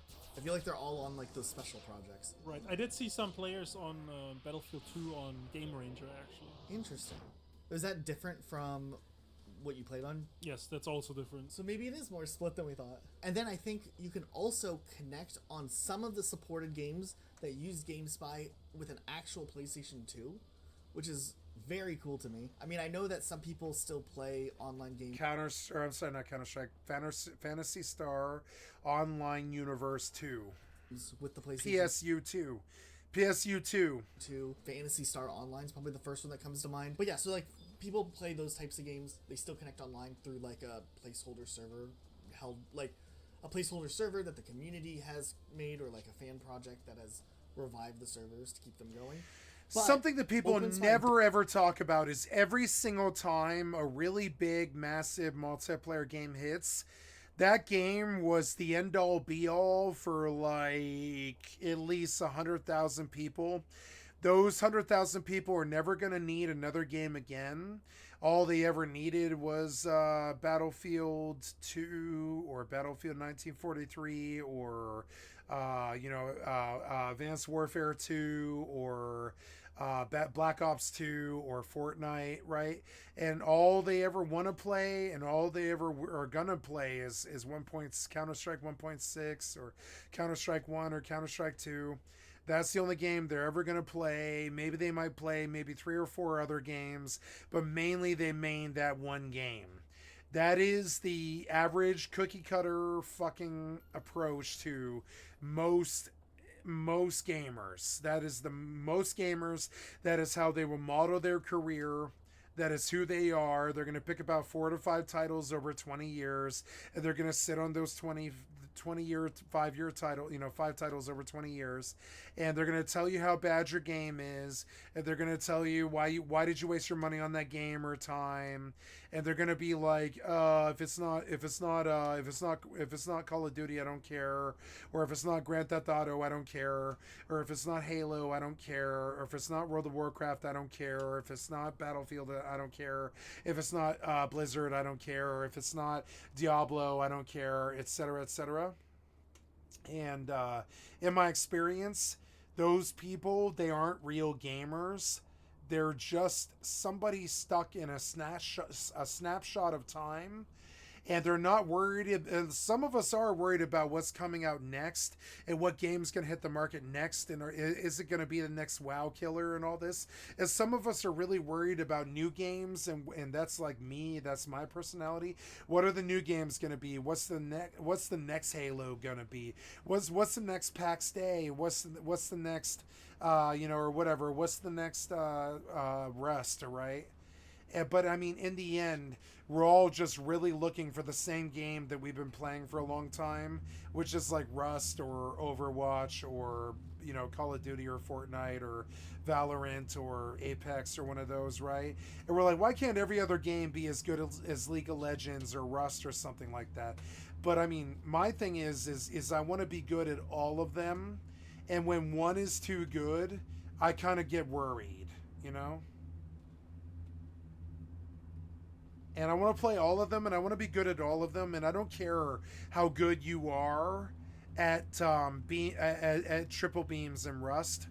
I don't care about that. And anybody who talks about that stuff is immediately like disqualified from what I consider to be the running, which is like the world's best gamers. If you're talking about how good you are at triple beams and Rust, I think you're probably guaranteed disqualified from being the world's best gamer. I want to hear about what somebody is doing while they're obsessed with the newest expansion in Cyberpunk, but they're also addicted to Dave the Diver mixed with Void Train and Pokemon Blue. those 5 games, right? I want to know what that guy thinks about Call of Duty Vanguard. I really don't want to hear what you have to say about triple beams and Rust. I don't want to hear about what you think about Pal World. I don't care about that stuff. That's basically, to me, you guys are living out a Metacritic page. You understand? This guy's living out a Metacritic page and is there with his Monopoly, is there with his N64, is there with his Halo mask, is there with his Xbox controllers, and his girl repellent on the back wall, and his, his effeminate, let's just be honest, it's his effeminate, Alicia Silverstone clueless accent, even though he's a 40-year-old man. And I don't really compute. It doesn't compute for me. It looks like Daddy's Money with Sonny's personality, which is wishy-washy and basically whatever is popular at the time. And they don't really, they're like, it's the gamer's version of yuppies. He's like a yuppie. My best friends, I won't say his Xbox name, but it's a combination of roasting a yuppie. And so all the yuppie wants to tell me is how good Halo was, or DayZ, or Valorant. And I'm like, yeah, they're good games. They are. Potentially work with some of those games, and you just have to change your... They used to ask me, can you get 25 kills in Halo? And I'd be like, yes, I can if I socially engineer you. But caring about 25 kills in Halo, you couldn't pay me $1 million to care about that? And the Halo kid's like, what? And you're like, yeah, I really couldn't give 2 living shits about Halo multiplayer. Never have, never will. That's a game for bads who talk about 360 no-scopes all day. And they're like, what? Oh, I'll just go play Advanced Warfare 2. You don't know what you're talking about. And you're like, you play what? Internet settings through that. And apparently... And so it doesn't matter how good this game's how good this kid's taste is in games. I still don't consider him to be a competitive multiplayer gamer.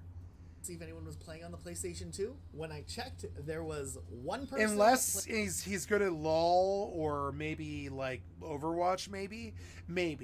Playing Modern Combat all by himself. But when I think of modern multiplayer good, like people who aren't bad, I think of Diamond or higher in LoL, which is to me bad. That's bad. If you're a Diamond or higher in LoL, you're straight up fucking bad. If you grew up on Minecraft, you're straight up fucking bad. If you grew up on Black Ops 2, you're straight up fucking bad. If you grew up on Counter-Strike fucking anything beyond 1.6, you're straight up bad. If you only talk about Genshin Impact, you're straight up fucking bad, And I'm sorry, but I mean, and I know that the games that I like aren't any better than the games that you like, but I still think they're more evolved than what you do. I still think Rust is far more evolved than Minecraft, and I'm terribly sorry. I still think that Overwatch was far more evolved than all of Call of Duty combined, and Assassin's Creed tossed in. I think if you were to combine all of Assassin's Creed and all of the Call of Duty multiplayer games, including Warzone, you would equal Rust. I think if you were to combine all of, say, Fortnite compared to all of Battlefield, you would come up sorely wanting. And I'm not saying that one game is better than the other. I'm just saying once you spend a lot of hours on sandbox games, you hear these fucking console kids complain about how Agent Under Fire doesn't have multiplayer on Xbox One X anymore, and you're like, yeah, because you guys are bad, and there's not that many bads left. You know what I'm saying? on the PS2, as according to their servers. But that was it. There was no one else. You want to see what a bad looks like?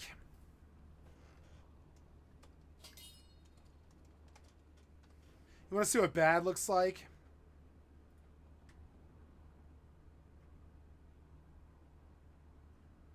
Look at the ninja regret.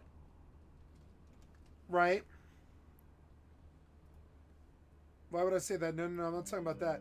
I'm talking about when he dance fail, right?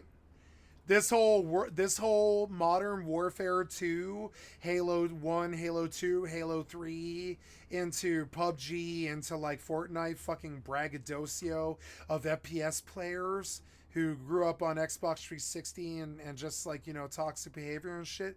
When you're all left hanging trying to do your braggadocio dance. All right, it's real simple. It's real simple.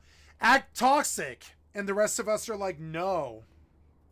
If you guys have all flossed before... Y'all flossed on somebody if you acted toxic against somebody before. Real simple. I mean, like with your It's real simple. Just act braggadocio and act like you're better than you are.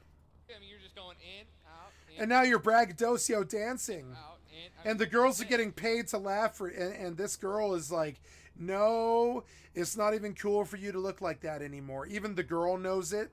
See it? Even the girl knows it. And she can't laugh with you. I think, yeah, your first-person shooter fucking reality that made up who you are and built your identity and all this is no better or worse than my MMORPG personality.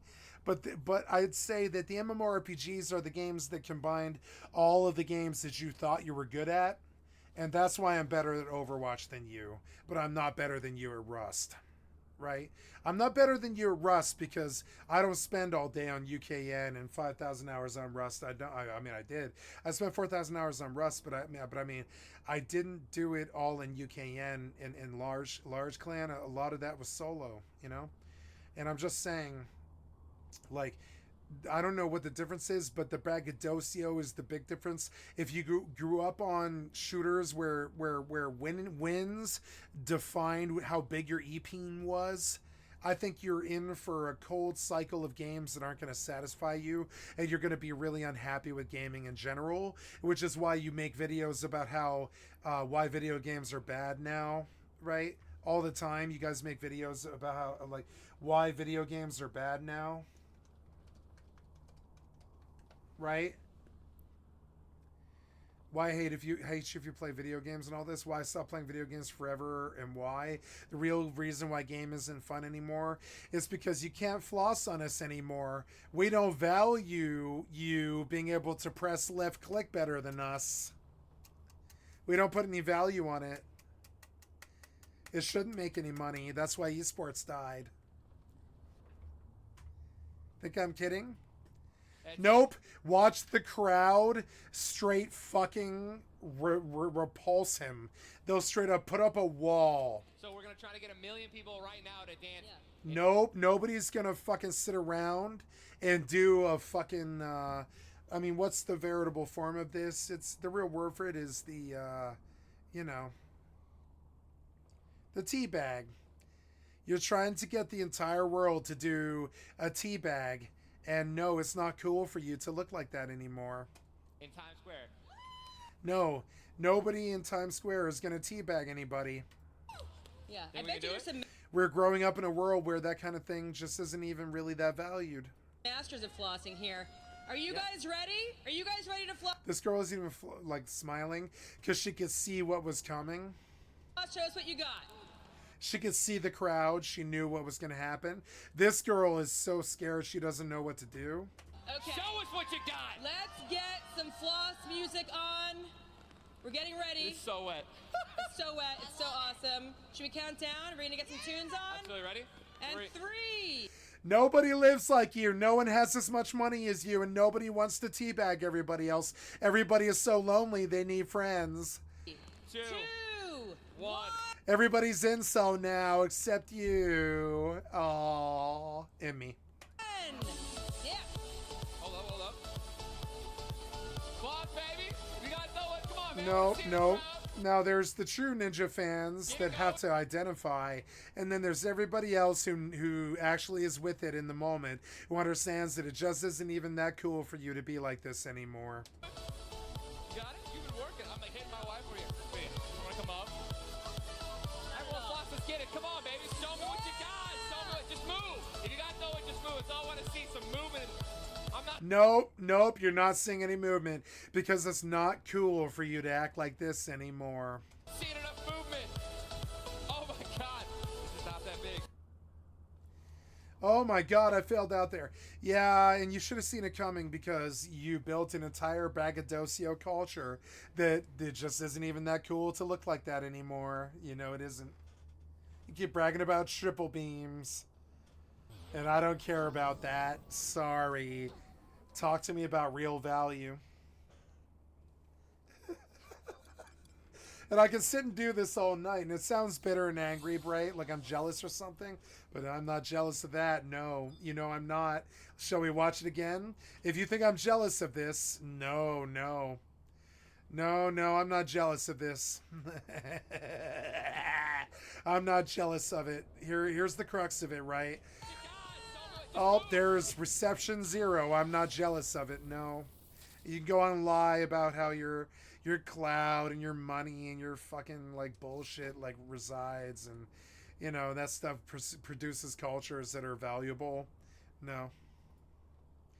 And also, you can go on and talk like Alicia Silverstone in Clueless all you want. It still sounds like Alicia Silverstone and Clueless on a male dude. It's 2 games that I could at least see. The last warrior on Modern Combat. Dude, he is the last man standing on Modern Combat. I'm proud of him. This whole Open Spy thing actually kind of reminds me of those, like, you know, the Project Sunset stuff and like the original Xbox rival thing, like where you also change your DNS and stuff, and then you're able to connect into Halo again, like on the 360 servers. Right, Project Sunset.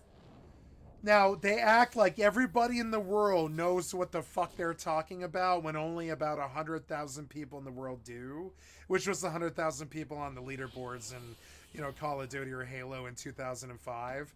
That's about the only 100,000 people in the world that actually know what the fuck they're talking about, right? But they seem to think that everybody in the world knows what they're talking about. No, that's just the 100,000 people that have recognized you as talking about what they care about, right? Yeah? We talked about that in our video on, what was it, like games that came back, maybe? Yeah. And I sound like a hater when I try to deride this kind of culture, I do. But I actually respect this kind of culture because it's my culture. But I don't like it. That's the difference. I don't like it. You couldn't make me like this.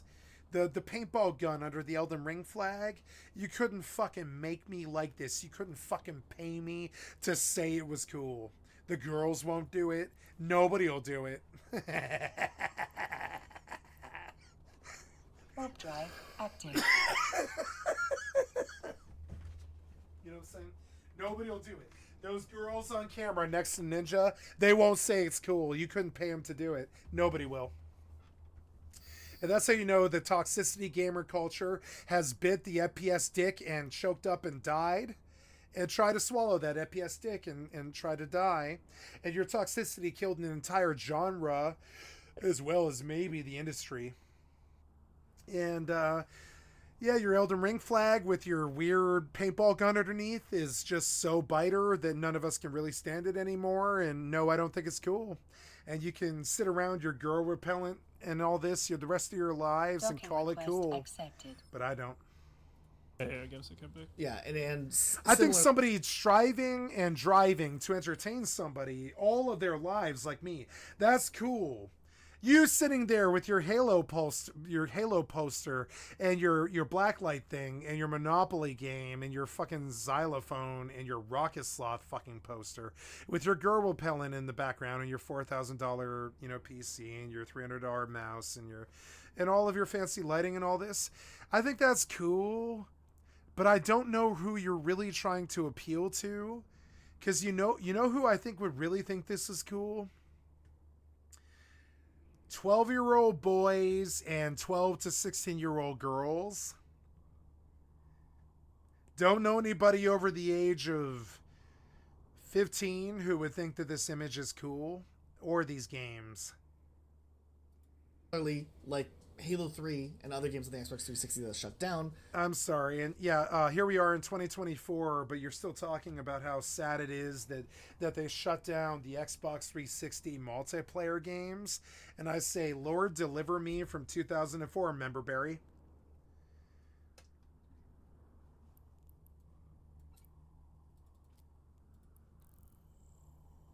And on that note, I will go to the bathroom. I'm terribly sorry. And I will re-log into New World while I'm doing so. Oops.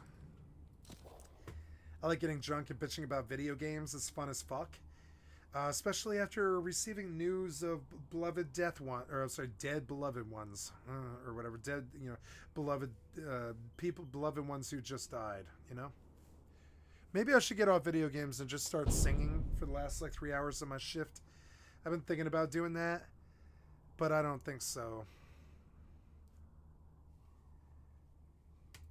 I don't think so. I think I'd rather just, keep going.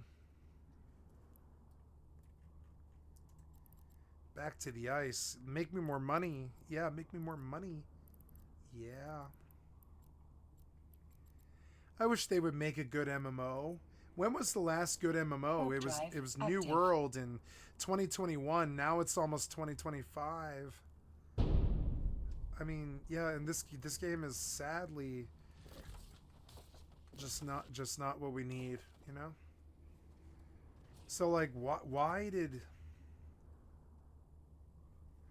I mean, I love this game, but it was not what we needed, and I love this game, but it's not what we needed, and I don't know why this was the best MMO to come out in the last 5 years. Oh, the one doing the least amount of population.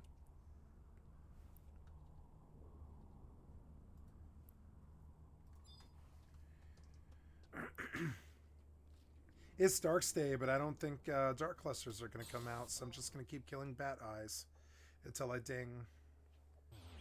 Great, Sleep God again. Great, thanks. So, oh yeah, I forgot about that. Reconnect to Lost Drones. 2, 3, 4, 5, 6. I am at 8.5 hours. That's pretty good, but we want to go blur. Yep, and then we want to get close to this one. And we want to say that, and then good.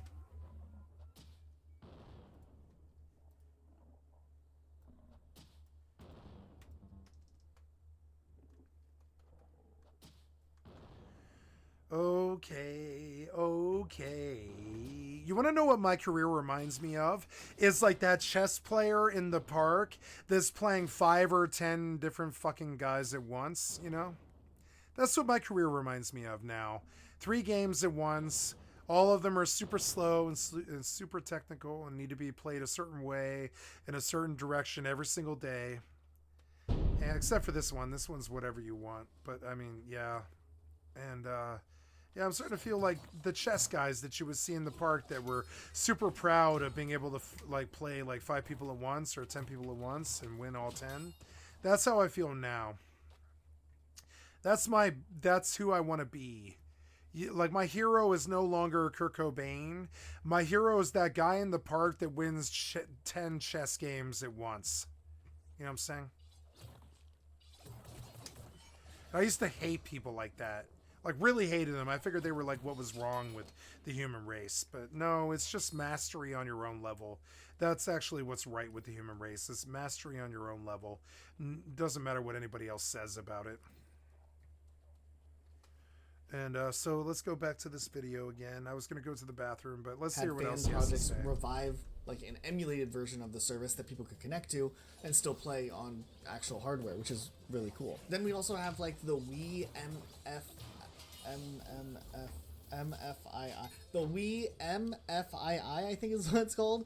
It does the same thing. Nintendo's servers all shut down on the original Wii, and this was a service to bring back online play for people who were natively playing on the Wii. I think it's a little more complex in some situations. You might need to have a homebrewed Wii, but I actually want to say that you can do some things with just the default Wii, the stock model, by just changing the DNS settings once again. Surprisingly, the internet connectivity and support that is on the Wii is impressive. I was talking to one of our friends, and he actually uses the Wii for the weather app. Yep. Like still? Like, yeah, still. It's all why this not? time later, the weather app is still getting used. Yo, I actually saw someone order Dominoes off the Wii too recently. Wait, recently? I mean, like, why not? It's a website. Who cares? It was recorded within the last 2 or 3 years. So. Yep. That's actually insane. No, I can go on a PlayStation 4 right now. Mario Kart obviously was one of the I can go on a PlayStation 4 right now on their web browser, and I can hack the government. I can hack the government with the PlayStation 4. I can have him. Well, no, I haven't. I've never done that. Excuse me. I've never hacked the government with a PlayStation 4, but I can and will do that. I can do that. I am absolutely capable of doing that. If you can give me a website, I can hack the government, no problem. And the PlayStation 4 and the Wii both have browsers, and that's all I need is a browser. If you don't know how, take a look at Cain and Abel, and if you don't know about Cain and Abel, I can't really help you. Sorry.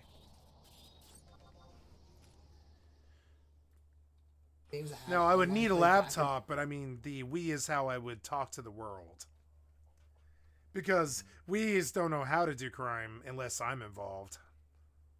The day, I feel like if Wii Sports had online play day one, that would have still been. It would have been popping off for sure. Dude, imagine like getting into boxing lobbies with some randos and just. Like, dude, imagine if the Wii launched with boxing lobbies and voice chat. Yo, though, like voice chat would have been something else. Yeah, the little Wii Speak thing that you had to put on your counter for Animal Crossing, and it sounded like the worst noise. But I would have made it where like you needed a second Wii to like open up the chat app and something like that. You know what I mean? Yeah, so Mario Kart's surprisingly still active. I also found a small community of people who usually communicate through Discord who play Super Smash Bros. Brawl, like the base version, really, not like the modified religiously, version religiously. They, do like the LAN tournaments tunneling or whatever, or however they connect virtual LAN. Oh, like on Dolphin? Yeah, on Dolphin.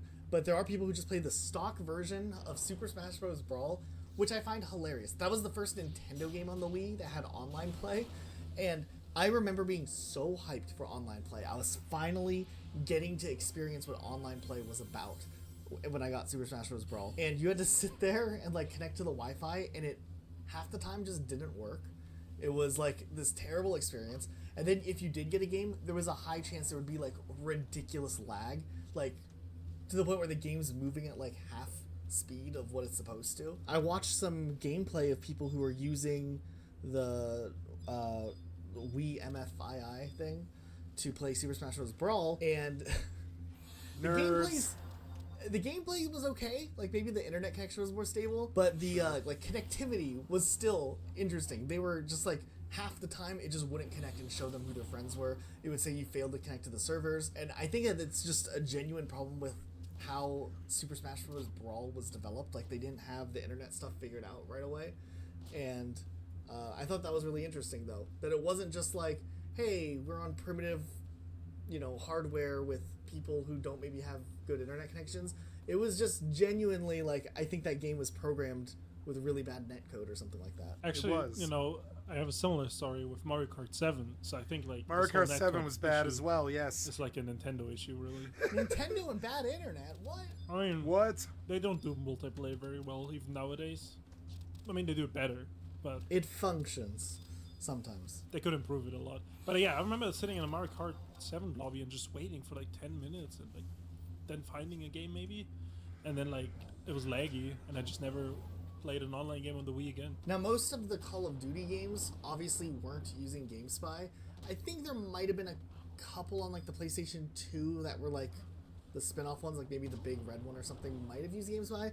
But what's interesting is when Nintendo saw most of its services shut down, people just assumed a lot of these other games died off. But there are still people out there playing Call of Duty Black Ops on the Wii, and I think that is incredibly impressive. Now, I had to do a little bit of research because I was trying to figure out if it was maybe the Wii version was set up with GameSpy or something, because Nintendo had so many games that use GameSpy. I'm not 100% sure if that's the case, but nowadays you can still play Call of Duty Black Ops on the Wii using Activision's matchmaking servers, which are still up. But if you just go in with the stock version of the game, it won't work.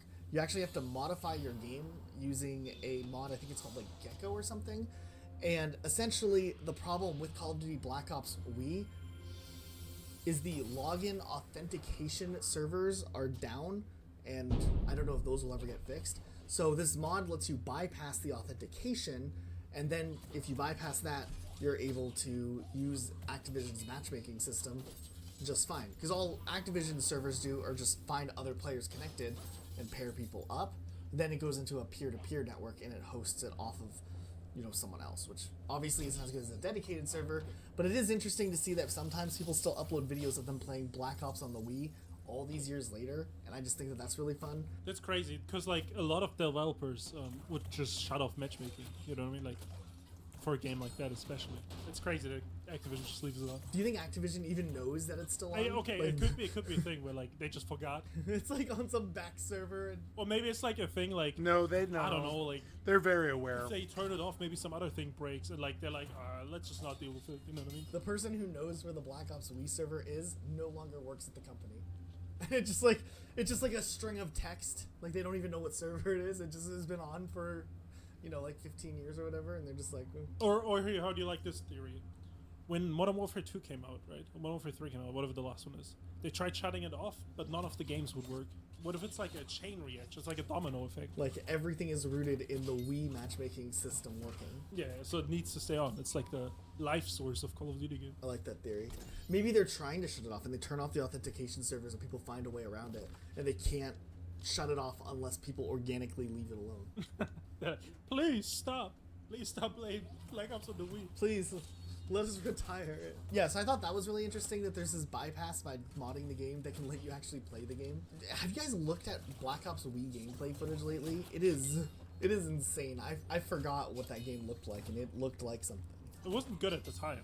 I want to mention that. You know, I mean, it's not like people were like, "Oh, this amazing graphics, this game on the Wii." Now, shifting a little bit away from games, the main GameSpy shutdown, there is other projects that are interesting. Obviously, in this video, we compared the GameSpy shutdown to Xbox that shut down a couple of years before GameSpy, the original Xbox servers. And we've talked about this in another video, so we won't like harp on it. But there is a project called Insignia, which is interesting. It's a lot like the Wii MFII thing, where they try to let you connect through DNS servers to an emulated system that recreates the original online service.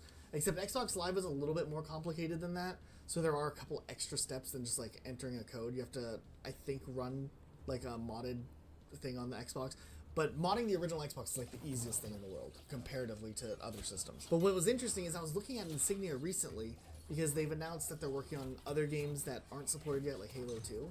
But the process of signing up for Insignia and getting that running now, because that's fully out, thank God it was okay, is such a cool experience. You go in there, you have to like enter like your information, like your email address, and like verify it with their Insignia servers, but you use like the Xbox interface with like the green and all that, and then you have to like choose a gamer tag again. If it's taken from like the Insignia servers already, it gives you like the recommendations, the same system that Xbox used to use for Xbox Live back in the day. Then it takes you to a billing screen because it's like a part of the process for going online, and they don't want to take your credit card information. It's a free service, but they literally tell you a fake credit card number that you're supposed to enter in the box, like a specific number that will like automatically approve, and it'll give you like a lifetime membership for Insignia.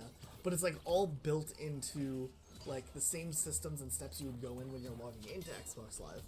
So I was looking at that when I fell down the rabbit hole researching this, and I thought that was like an incredibly cool like experience in itself, beyond just getting to play old games that aren't available anymore. The fact that like this login process to get these old Xbox Live features is still intact in that way by using a system similar to what we saw with like OpenSpy and the Wii MFII thing. It is interesting though that like it's during this weird time where like online games were just starting to become more commonplace on console. Like, I mean, the GameCube did have one game or like a very small handful of games that had any type of online connectivity. Did you have to buy an adapter to even like play? I think so. I don't think it had an Ethernet built in. So like, Phantasy Star might have been the only one. There might be like a couple of like obscure games also. Great. But then it was like the Wii had a couple of years with nothing, and then they did Smash Bros, Pokemon Battle Revolution. I played that a bit, and then Mario Kart probably popularized it. Like, then the Xbox came out. That was like the big thing with Xbox Live, which was like kind of ahead of its time. PlayStation 2 had their online thing, and that still has a couple of games going. I know, like, I just think it's interesting that like these services that were like so primitive back in the day, catching up to like what PC could already do, still have like to some extent like a community of people that want to keep that thing alive. And I think that's big for game preservation. Yeah, no, it's good to keep these games around. And I mean, like, I don't know, if people enjoy it, why shouldn't they be playing it? I mean, you know, look at Javelin. Person's been stuck on Halo 2 for the last 20 years, and I mean, why not? I know why not. But you know, yeah, he'll never get off that game. Never get off the game. But you know, actually, maybe that's how we just gotta imagine these people playing like Nightfire or Battlefield 2 all these years later. It's like the Javelin type, you know. They just love their game, and that's all they want to play. Right. It's kind of like when you know how like the Call of Duty servers were broken last summer for a really long time? Right. And then they fixed it, and it kind of caused like an influx of new players going back and reliving those games. Like, that was really cool, just being able to go back and like be nostalgic on some of those games, knowing there was a population there for a little while. Like, World at War was obviously like my favorite Call of Duty game. Me too. You know, the game, we've had times where we go back to play that game, and there's nobody online except like our group of friends who want to play. And we have to like go into like team tactical, which is like you need 4 players to start, 2 on each team, and we have to all queue. Oh god, I'm terribly sorry, guys. Gotta go to the bathroom. I'll be right back.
Okay, gotta go to the bathroom. Or not go to the bathroom. I'm gonna get chips here and some hummus. Yeah, and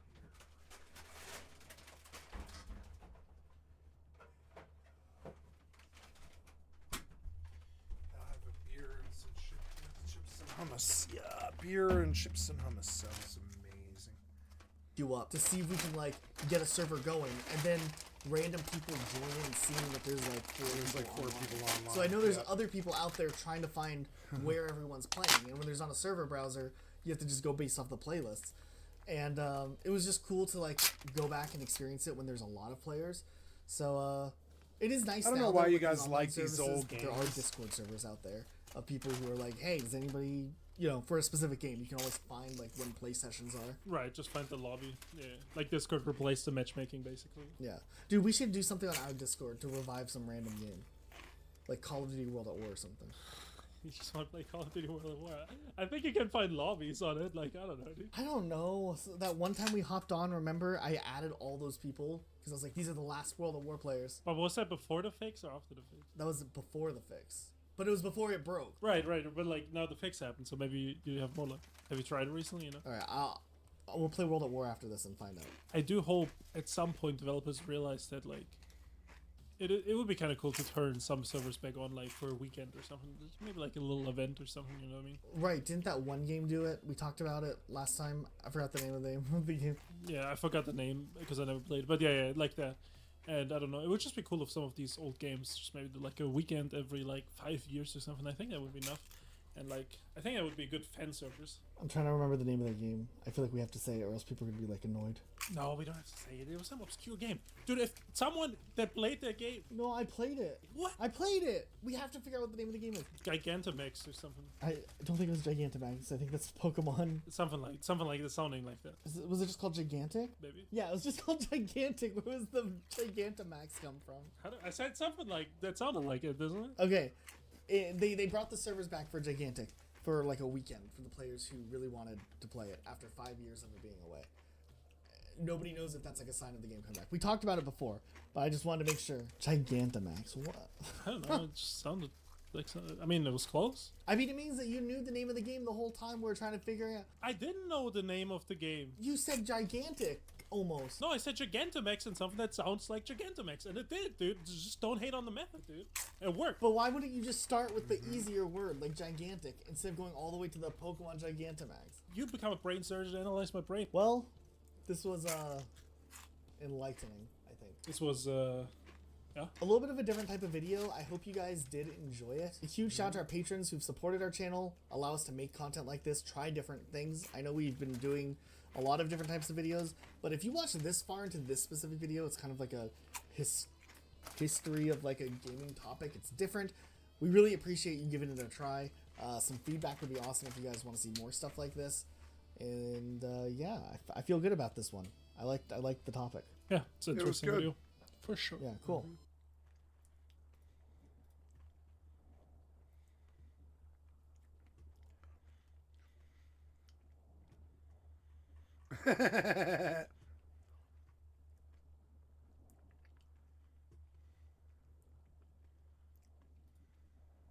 This is the magnificent atrium of the Palace Hotel in San Francisco. Wow, opened in 1909, look at that. rebuilt after the 1906 You gotta be real rich to step foot in San here. Francisco earthquake and Like, you know, they scan your credit card when you go in to make sure that your credit card isn't lying about being a rich person.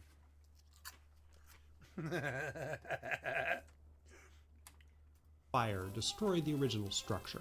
On the 8th floor of this hotel, room 8064, now room 888, on August 2nd, 1923, Warren G. Harding, 29th President of the United States, was laying in bed about 7 p.m., talking to his wife Florence, who was reading to him an article from the Saturday Evening Post.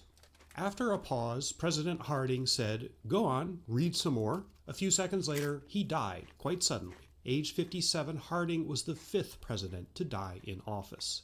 I can't guarantee that what you're seeing on the screen is the exact suite where it happened. The hotel has been extensively remodeled since 1923, but it may have been, though unfortunately the bedroom isn't visible on Google Maps. The death of Warren Harding was both very sudden and also not that surprising. He was on a tour of Alaska, Western Canada, and the US West Coast in advance of his 1924 re-election campaign, and he'd already had some health problems. The president took sick in Seattle on July 27th. His doctors thought it might have been some bad crab meat that he ate, but there was considerable evidence, not fully recognized at the time, that he had a serious heart condition, and he may have had a mild heart attack in Seattle. Whatever Harding actually died of in San Francisco on August 2nd, we'll never know for sure. Within an hour of his death, the now widowed former First Lady, Florence Harding, ordered her husband to be embalmed and refused all requests for an autopsy. I'll return to the subject of Harding's cause of death in a few minutes, but there was the small matter. The fascinating forgotten election in 1924. His wife had him embalmed, which makes me think that like his liver was pickled, you know? Of who was now going to be president of the United States. News of Harding's death hit the wire services at 7:51 p.m. West Coast time, 10:51 p.m. on the East Coast. Vice President Calvin Coolidge was staying with his parents here at the Coolidge homestead in Plymouth Notch, Vermont, which, as you see from this Google Earth shot, is way out in the countryside. Wow. Coolidge was apparently also vacationing in another century. The town of Plymouth Notch didn't even have a telegraph station. The White House sent a telegram to White River Junction, then to Bridgewater. The telegraph operator at Bridgewater tried to phone the store at Coolidge Homestead, but the entire Coolidge family was asleep. The telegraph operator gathered together a stenographer, Coolidge's official chauffeur, and a reporter. They set out for Plymouth Notch in the vice presidential limousine. Coolidge was asleep when the word came. After being awakened and given the news, Coolidge put on a suit, went down to the family parlor, and by the light of a kerosene lamp, the Coolidge house didn't have electricity in 1923, he was administered the oath of office by his father, a local justice of the peace. Then, entirely consistent with his character, Calvin Coolidge, now 30th President of the United States, went back to bed. Harding's death and the accession of Coolidge as president occurred just 15 months before the next presidential election, in which Harding had been widely expected to be re-elected fairly easily. Coolidge was only the second former vice president who, after being elevated to office by the death of his former boss, decided to seek election as president in his own right and had the support of the majority of his party to do so. You probably know that Coolidge succeeded in his bid for the presidency, and how. With 54% of the popular vote and carrying 35 states, Coolidge, a Republican, seemingly won the 1924 election without breaking a sweat, and while saying as few words as possible. The economy was booming, the country seemed generally happy and well-contented, and Coolidge was thought of as competent and honest, in contrast to the historical reputation of his predecessor. Wow. At first glance, then, the 1924 election appears to be one that it's not worth spending much time examining. History books don't spend much time on it. Coolidge's Democratic opponent, John W. Davis of West Virginia, is one of the most obscure and forgettable major party nominees in American history. You probably didn't even know before clicking on this video that 1924 was actually a three-way race. The other major candidate was Robert La Follette, senator from Wisconsin, making an independent bid. But who cares? Harding was dead, Coolidge won, and the election constitutes barely more than a footnote in the history of the 1920s, as it's usually told. The Jazz Age boom cycle that F. Scott Fitzgerald in The Great Gatsby called the Golden Roar. But it turns out the 1924 election was actually pretty important and pretty interesting.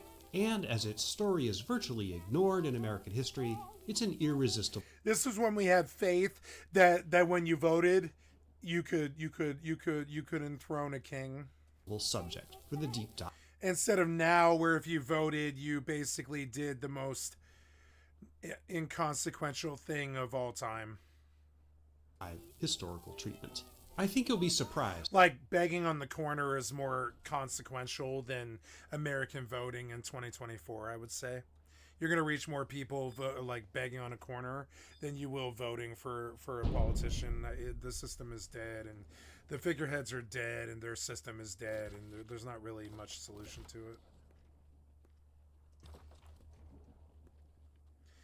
Search the tower for signs of his existence, but I don't see what this is. And I really wish you wouldn't do stupid ass shit like this. Let's try that.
Let's start from the bottom and go from the top again. Because I can't find whatever it is they want me to do. Goddamn garbage quest design that's totally not memorable, and when it's gone, I won't remember it ever existed, and I don't know why it's fucking plaguing me while I'm here. Frankly. Terrible quest design. Terrible, terrible. Anyways, I'll go back to this video here. As I was, drilling into the fascinating story of this contest, just how consequential it was, and how much of a shame that it's most often overlooked. This video is the story of the presidential election of 1924, most interesting election you've probably never heard of.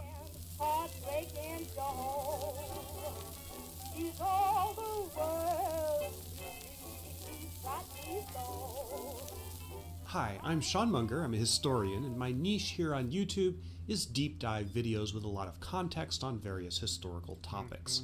Some of them obscure and overlooked, or more well-known events shown from an unconventional angle. I like my this past guy. video that this one is most channel. like is my... Thank you, Sean Munger, for the excellent content from his stream. I've liked the sub to your channel.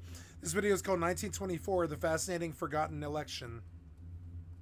We'll see what else he's got. This is from a week ago, 7 days ago. Look last year at the presidential election of 1872, or the unusual and tragic presidency of Franklin Pierce, one of the more forgotten chief executives, but whose life story is interesting and illuminating.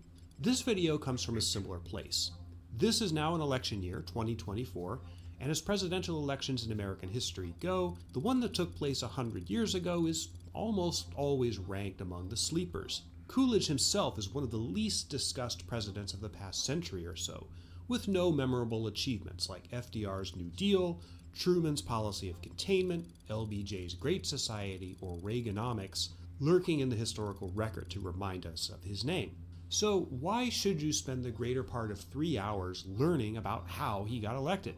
The reason is because a lot of important currents in 20th century American history converge in the story of the 1924 election. Progressivism, conservatism, race, gender, the limitations and frustrations of the two-party political system, just to name a few.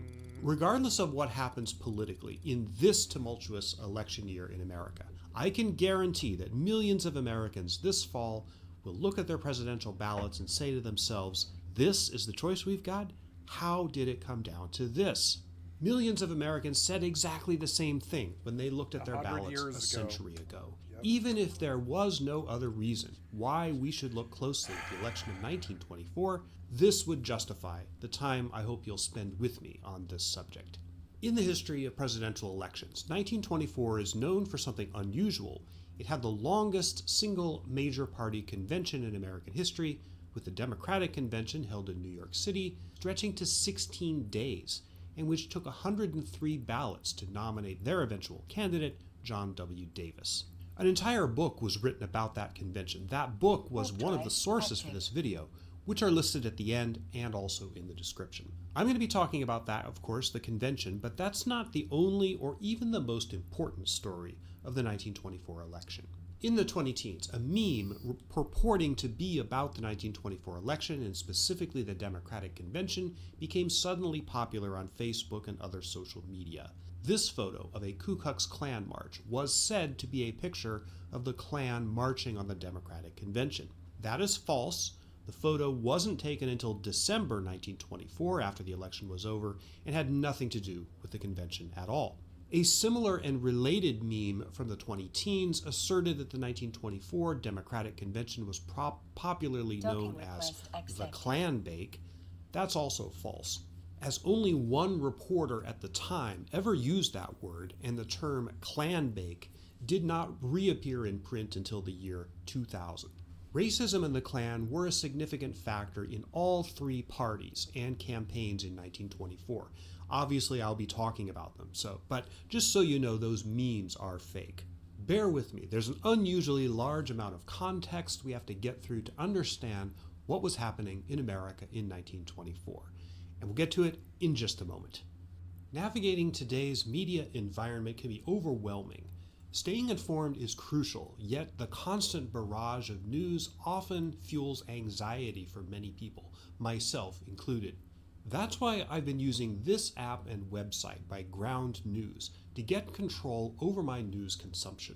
Ground News is an app and a website. So Ground News will give you whatever news you want, but if you tell it whether you want a liberal or a conservative spin, you know, whether you want God, liberal, or devil, Republican. That serves as a And so